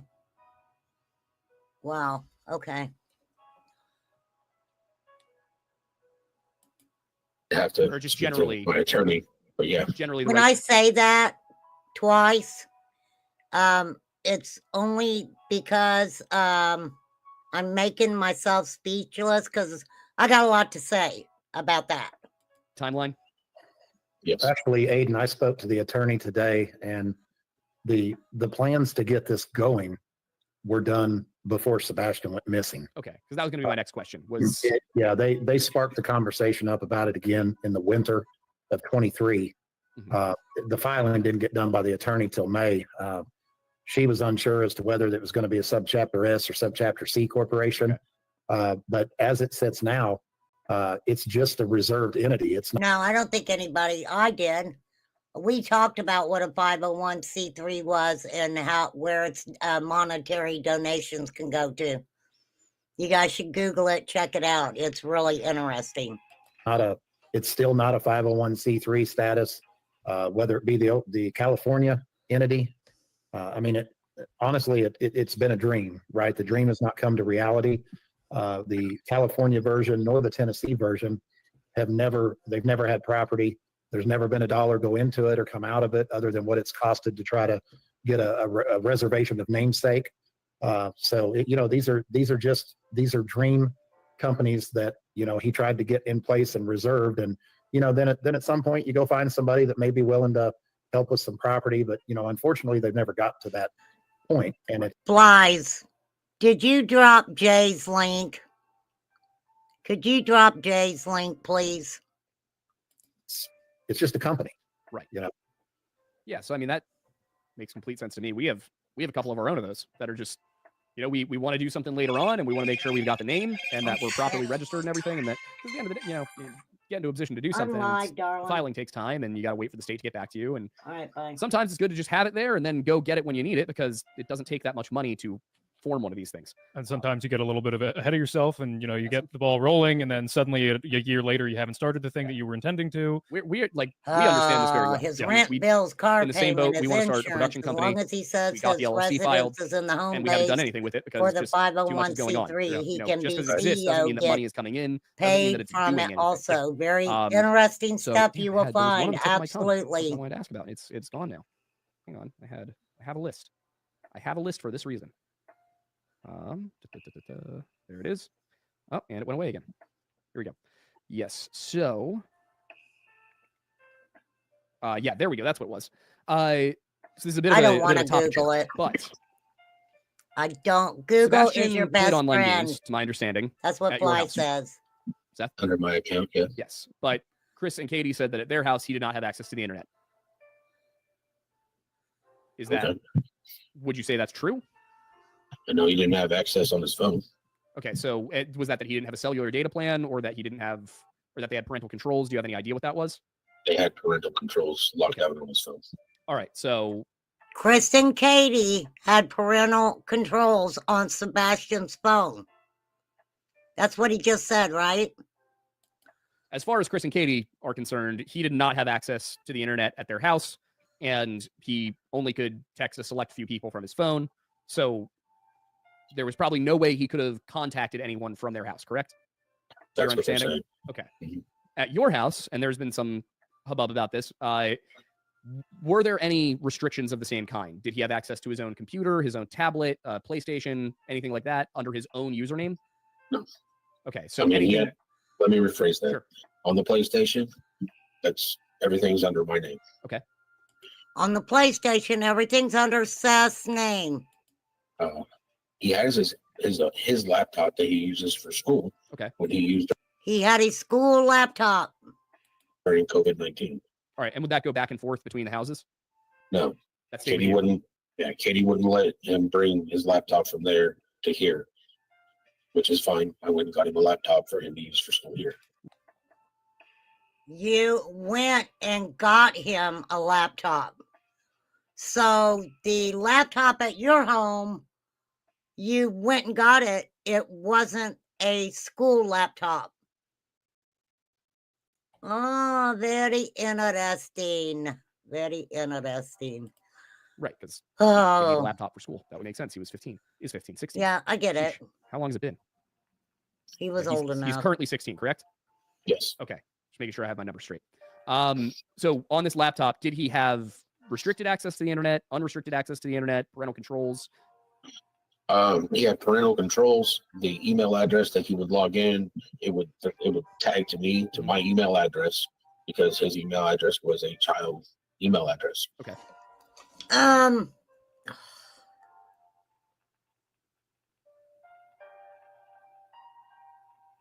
Word salad. Word salad. So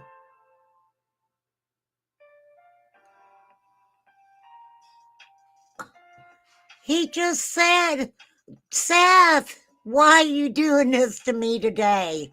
Why? You guys are going to have to give me a second. Lord have mercy. I apologize. Hang on.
Lord, I had to get up a minute. My butt was getting sore. Lord, you guys, he just said. Come on, Seth. You should have hired me as your PR person. I'm going to take it back just a tad bit. Katie wouldn't let him bring his laptop from there to here. So he didn't have his laptop, his school laptop. Katie had it. He would need a laptop for school. That would make sense. He was 15. He's 15, 16. Hey, Mr. Nobody. How long has it been? Yeah, he's currently 16, correct? Yes. Okay. Just making sure I have my numbers straight. So on this laptop, did he have restricted access to the internet, unrestricted access to the internet, parental controls? He had parental controls, the email address that he would log in. He had parental controls. The email address he would log into. And it would tag to me, to my email. It would tag to Seth's email. Okay, now I get it. He's saying when Sebastian would have to go in under his email, that it would tag Seth's email. Address, because his email address was a child email address. Okay. So anything okay. Everything that he did, I got an email with everything that he logged into and did. Okay. And did you have access to anything that came in and out of that email? Everything. All right. And when it came to yes. Oh, wait. Uncle Taco said Sebastian would go into the other room, right? And kind of hide. Okay. Just making sure I have my numbers straight. So on this laptop, did he have restricted access to the internet, unrestricted access to the internet, parental controls? He had parental controls, the email address that he would log in, it would tag to me, to my email address, because his email address was a child email address. Okay. So anything and everything that he did, I got an email with everything that he logged into and did. Okay. And did you have access to anything that came in and out of that email? Everything. All right. And when it came to internet browsing, were there any restrictions on that, or did he have open access to the internet? He had open access, but everything that came to was apps that he was using for school and to log into the school classes. That's all he did. Seth, I'm sorry, but I'm not, I'm just not feeling that. But that's just me. That's just me. So you could see what he was searching online. Yes. Okay. Do you know, just for my own sake, because I might want to look into what the program was, because it might be relevant. Do you remember what program it was? Good question. For the parental controls? No. You don't? Okay. That's understandable. Good question. I mean, he had a Google email address, and all the apps that were on there would literally, he would have to log into the school class in order to log into any of the gaming apps for there. Gotcha. No way. No way. No way is he logging in to school apps to get on gaming? What kind of games? School games?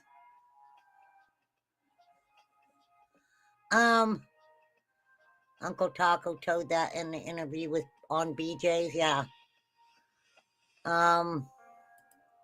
Okay. So because the gaming apps, literally, he would do that and he would get credit at school for playing those games because it was like math questions, word questions. Okay. School he had to games. go through the school firewall, Aiden. Gotcha. Yeah. Okay. I understand now. I'm sorry, I didn't understand before. Yeah, I had a similar situation with my laptop in high school where, we were able to bring it home from school, and it wasn't like our laptops that we bought. It was, school provided. But it was. How young are you? How young are you? We never had nothing. It was pencil and paper. You guys are getting Chromebooks and stuff. It wasn't a school Chromebook. Seth said he bought it for him. He went and got it for him. That's what he said. So, yeah, not a school Chromebook. Lord.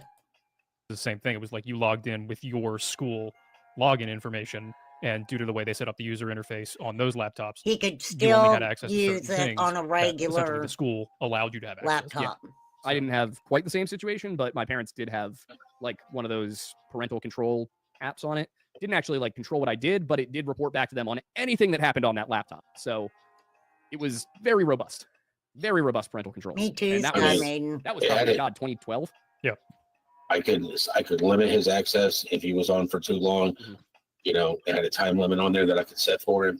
Everything. Sure. Were there, when he would be playing video games, Yeah, though, Google would have I'd kept track say of it was not something on that all laptop, logins. but because I You assume he are wasn't playing right, like Call of sir. Duty or anything on that laptop. You No. are right on. Were there any non-school related games that he could play on that laptop? There's none that he did. Okay, so because you could see all of it, correct? Wait.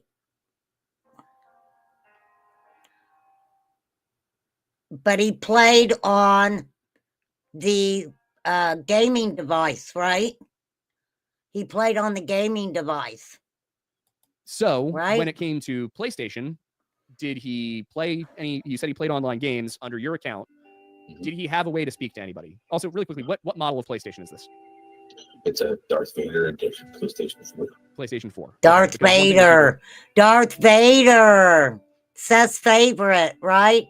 Him and Sebastian went to the movies every year. Was it at Christmas? When he said they went and seen his favorite the people who fight in outer space. I can't even remember the name of the movie. Lord help me. That tells you how old I am. What it said was, oh, well, the PlayStation 5 controller has a built-in speaker and microphone. And I was like, I don't think it was a PlayStation 5. So I'm glad that's cleared up, because from what I understand, he did not have a way to communicate. You said he didn't have a headset to me when we talked earlier, right? Right. So How did he talk to Uncle one thing I did Taco? want to ask, because there were, of course, a few times that he had stayed home at your place and you were at work. I understand these were times when you either couldn't get off of work or that he came over during the week for some reason. Would these have been at times where he would have had access to the internet through the PlayStation, where he could have gone and got your headset? Would there have been any way he could have communicated with somebody else via the PlayStation Network or via a chat lobby while you weren't home? No, because I had one pair of headphones, and I literally they were in my room. I'm wearing them now, and there was so much dust on these things. So you could tell they hadn't been picked up. Yeah. Gotcha. Well, me and my son had an understanding.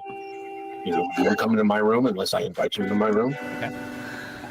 And your room I will go into whenever I want to. Reasonable. I was gonna say that sounds like a father-son relationship. Sounds just about right to me. Yeah. And Star it's Wars. like, okay. Mhm. He would never, unless I asked him to go into my room, he Right. wouldn't do that. So this incident that you had talked about on another occasion, where he was complaining that the other people in the game weren't listening to him, that he was telling them things, calling out enemies and stuff like that, but nobody was listening to him, nobody was talking to him. Was that because he didn't have headphones in? Well, that was on my phone. Okay. And I have the volume and everything. So that way I don't listen to anybody when I'm playing on my phone. Right. Because people don't listen to follow directions anyways. Look at what we're doing. We're correcting rumors. Yeah. Because people hear what they want to hear. Mhm. And it's like, well, son, they can't hear you. So you just had voice chat off? Yeah. Oh. Which means it doesn't matter if you put headphones in. Like, Correct. voice chat's off. And I will say that I had a feeling when I first heard that little bit of the discussion that this was probably an issue more of people commenting and not having familiarity with video games than it was. I don't have familiarity with video games, but I'm gonna go through this a little bit quicker here. Or was this like a Microsoft Surface kind of deal where it was more of a tablet? Law enforcement took his tablet that he had. So he had a separate tablet and laptop. Yeah, his grandma had had given him a tablet for Christmas, and that was 21, and he never used it. Like when I had to find the charger for it. They plugged it in. It took like 15 minutes before it started even registering a charge. Gotcha. And they literally turned it on. It was like, oh, this hasn't been turned on since 2021. And I'm like, well, that's because he's never on it. As for his laptop, he's got a regular laptop that he used for school, but he would come over for a weekend and he would never use it. Like when law enforcement showed up, I showed it to him, and they're like, "Yeah, we don't want that." All right. So law enforcement. You just said they took it.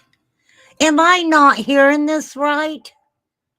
Seriously, am I not hearing this right? I'm freaking confused as all get out.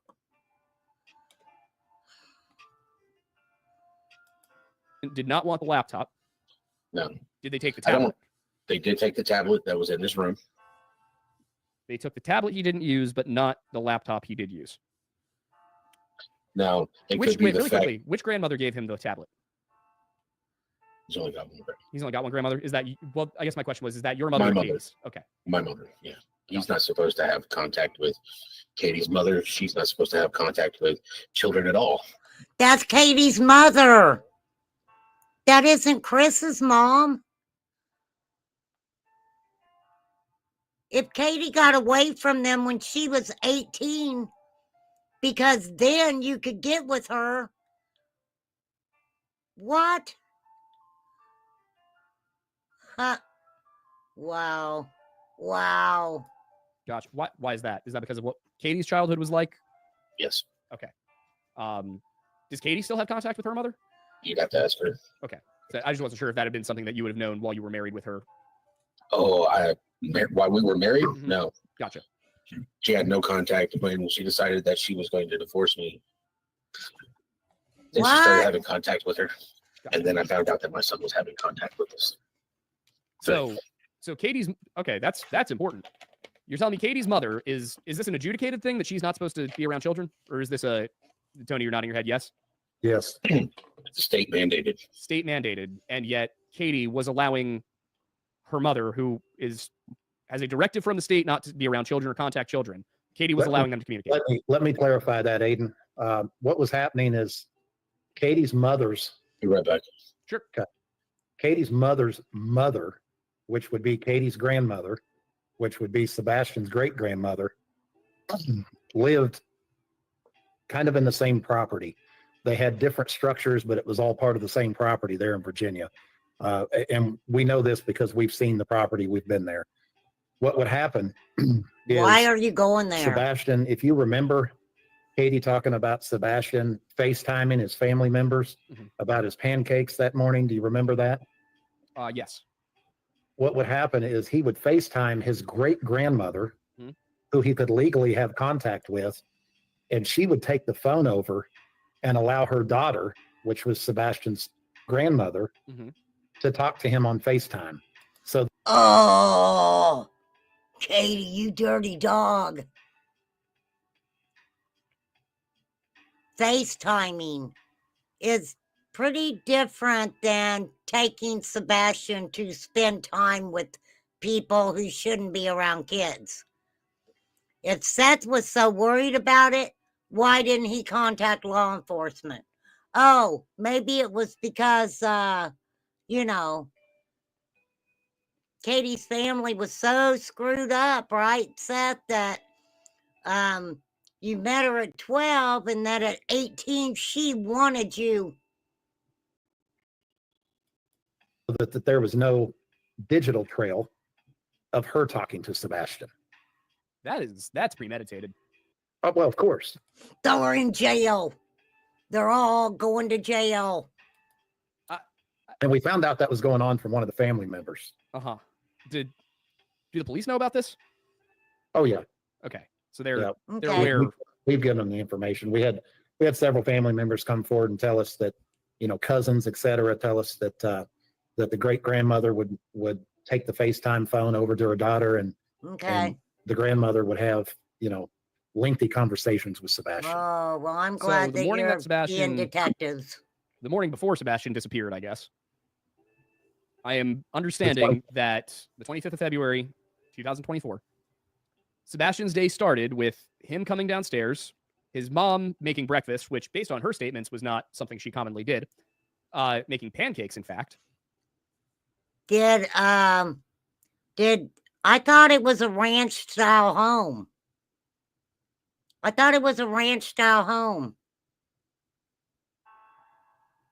How did she come downstairs and make pancakes?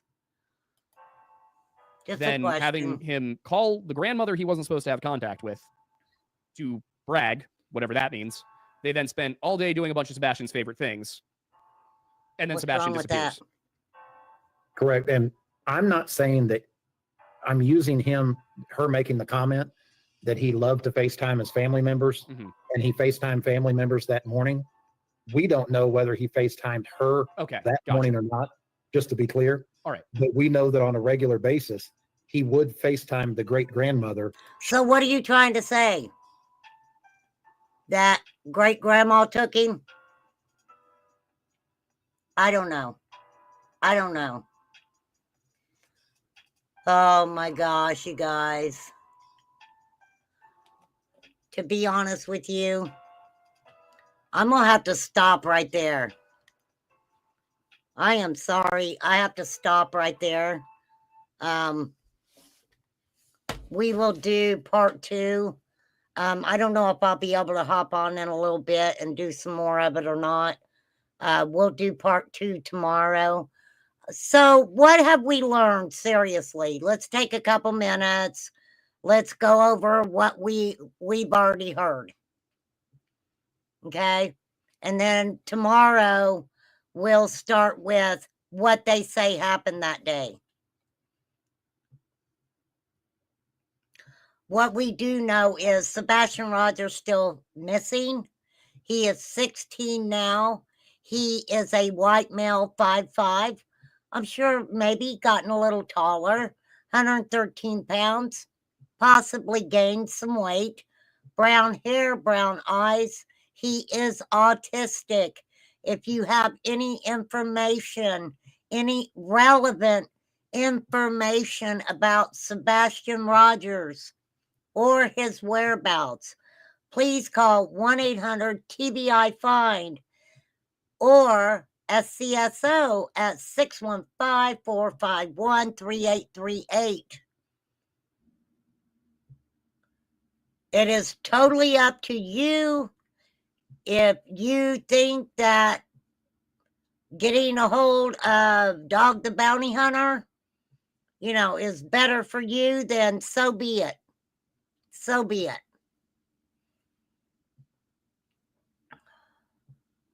Yeah, that's a lot of word salad for me. Hey, you guys know if it made me tired already, I'm like, dang. Seriously. I will say this is my opinion. Totally my opinion. Nobody has to agree with me at all. I feel like Sebastian somehow got in contact with someone. He was having some problems. He, from our understanding, didn't want to go live with Dad. They're saying that he had trouble with Chris Proudfoot in the home. I don't know that. I wasn't there.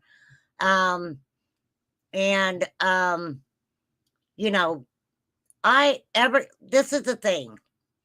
Every time they say something about Katie, it really turns my stomach. Turns my stomach.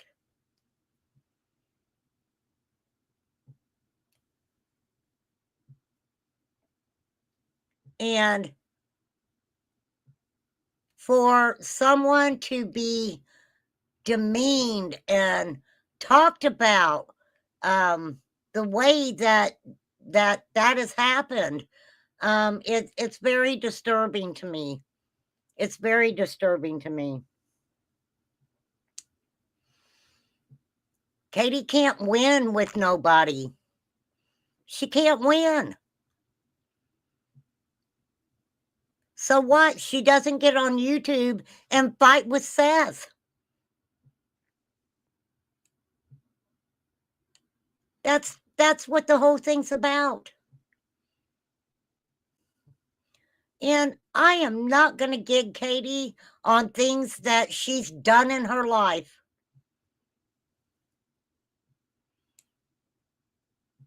She's served our country. She's not a freaking criminal. I mean, for real. I don't know.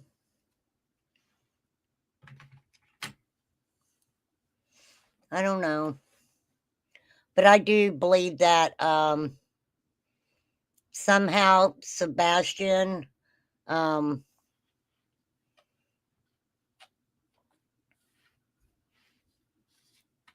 ended up with the wrong person. That's just my opinion, though. Yeah, I wouldn't come out and talk and stuff if somebody was talking about me like that. For real. Yes, I was gentle with my ruler. But believe it or not, you guys, I got sick of talking. Sometimes I get tired because nobody listens to me anyway. Everybody's like, oh, it's just remain calm. We don't care what she says. I know that all of us. Yeah. Yeah, for real. I'm just disappointed that Tony Mathis came out and said the things he did about Katie. Why? And then to sit and wonder why Katie won't talk to them. I mean, for real. So because you don't want to talk to somebody, you're going to bash their character all over the place. It doesn't matter. I believe the goal here, and I hadn't even finished the interview, is I believe the goal was to, again, make Katie look bad and make Seth look like he's the hero dad. And look, I don't mind if people think he's the hero dad. I really don't. His son is missing. I do have empathy for that. Absolutely. But, I mean, dude, you don't make no sense. I mean, you make sense, but then you don't make sense. In one sentence. It's hard to keep up. Well, Seth, I got to give it to you. You're the only interview I've ever done that made me tired within an hour. Within an hour, I got tired. No, we are not. Thank you. We are not saying Seth is guilty of anything. We're not. Except bashing Katie and Chris. You're right, May May. There are no heroes when a child is missing. Yes, pointing fingers at others definitely can backfire. They absolutely can. They can. So I'm not going to sit here and say that I'm on Sebastian's side. I'm on Sebastian's side. I'm not on Chris and Katie's, and I'm not on Seth and Tony and, Dog and Nick the Hat and Hung or whatever. I don't know all them people. That's not even that. Look, slapping's going on all over the YouTube streets. If you do not know what slap means, please feel free to Google it, because Remain Calm has came out 2 or 3 times and told y'all what a slap lawsuit was about. Has nothing to do with RICO charges. So, but yes, let me, hang on, please. I'm going to pull that up, ma'am, before I get off here. Let me get rid of... Let me go ahead and get rid of...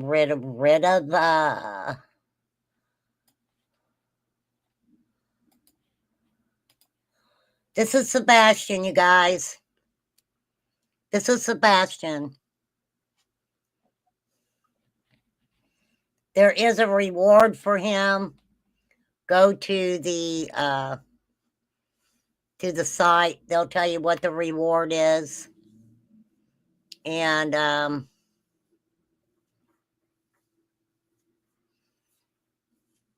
What I want to find out, and I have to say it on here because if I don't, I'll forget.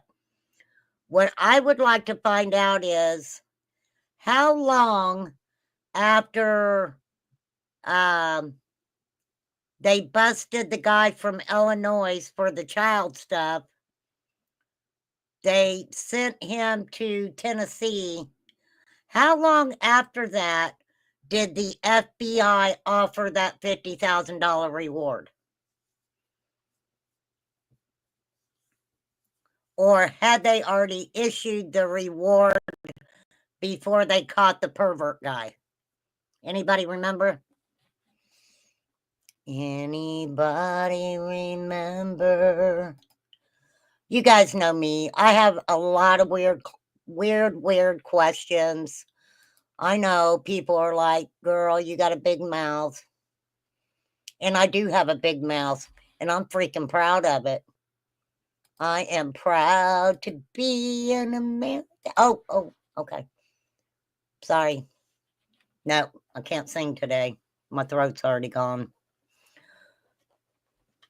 There's people clapping right now. Yay, bitch is gonna get off here.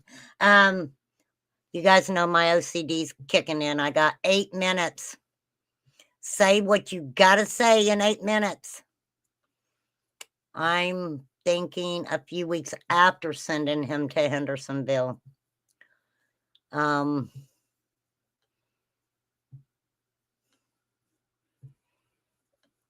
don't, food for thought. Food for thought.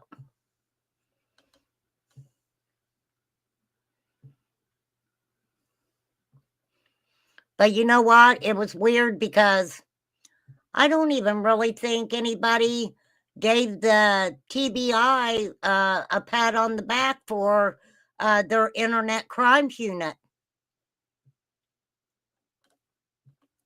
Right? That was overshadowed by Bullhorn Betty and, you know, her freedom of speech. I'm just saying. That's what I seen anyway. And this live was done as a commentarily educationality, okay? For real. I give my opinion. That's what I do. But you've all got some good opinions about this. But I will say this again. We don't know much about Sebastian. We know what Katie's come out and said. Chris has come out and talked about. So, no, it doesn't have anything to do with Sebastian.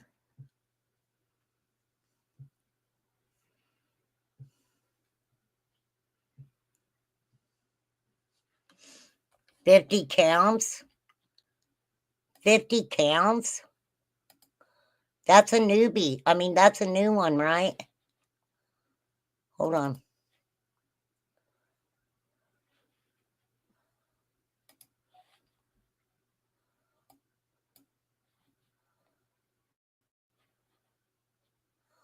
Wow. I'm not going to show the news. I'm not going to show that. They get me on that. Wow, this happened on, did I read this? November 18, 2024.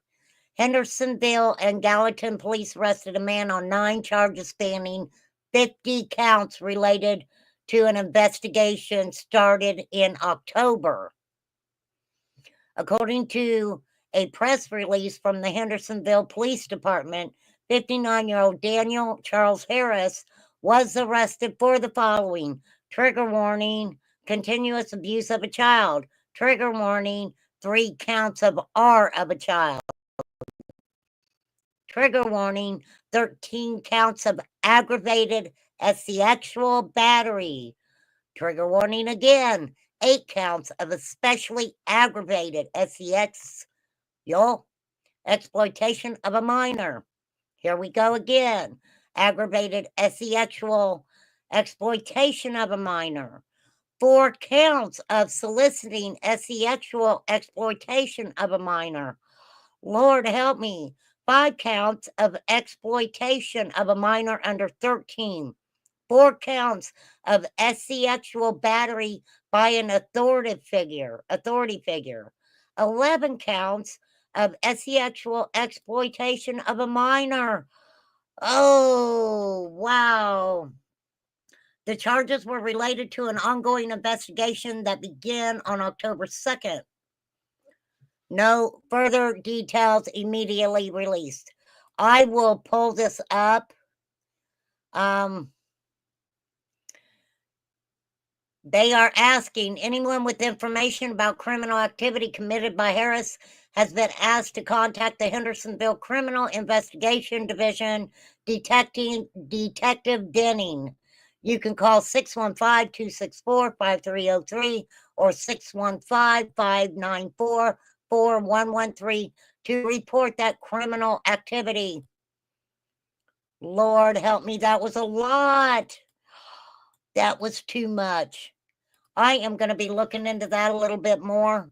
There has to be an update on that, I would think. Okay, so I want you guys to remember that the Lore Lodge had a fundraiser, okay, when they were doing this interview with Tony and Seth. It's called Clearing the Air with Seth Rogers and Tony Mathis. We dropped the link a few times. And they are raising money for missing and exploited kids. So if you're interested, go over to their channel. And right here is a donate. You can also, in my chat, Flies has put in how you can donate directly to the organization yourself. Please consider, doing it yourself. So, Lord, that was a mouthful. That was a mouthful. For real. All right. I adore you guys. You know I do. Thank you for hanging with me. Like I said, I give my opinion. I got a big mouth. I just have a lot of questions that as I'm hearing these interviews, like all the rest of the interviews, I ask a lot of questions. If they made any sense, then hallelujah. We are using our minds today, for real. Oh, H, you're just so cute. You are a cutie patootie there. Okay, so I don't know if I need to say always entertaining, but sometimes we got to say for entertainment purposes. So I guess if you were entertained by it, what do you want me to say? I hope that we had a little bit more education in it. But all right, I'm shutting my mouth and I will catch you guys later. Thank you guys. And I appreciate you. And don't forget about these missing children. Nothing going on, in my opinion, has a lot to do. Hey, Sarah, has a lot to do with, these babies, for real. And it's sad, but true. So keep them in your prayers, and you can keep the families in your prayers too. There's nothing wrong with that. Everybody needs to find a little bit of Jesus, okay? For real. I'm just saying. So, wow, May, you better go to bed. You might turn into a werewolf or something, lady. Oh, you'll turn into the meerkat. That's what you will. If it gets 12 o'clock, May's going to turn into a meerkat. She sure will. Thank you, guys. Thank you, Moz. I appreciate all you guys. And I will do a part 2, I guess, so I can finish asking questions. I don't know. We'll see. All right. Yes, batten down the hatch. Flies are supposed to get 6 to 8 of snow. I don't want any more snow. It's cold. I don't like it.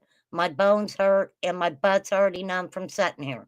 So peace, love, blessings, and prayers. As always, Fly spits in here, and I appreciate that. And you guys go do you and live your lives. That's all I can say. I'd say go touch the grass, but most of us, it's not grassy where we're at. We ain't seeing no grass. So peace out, guys.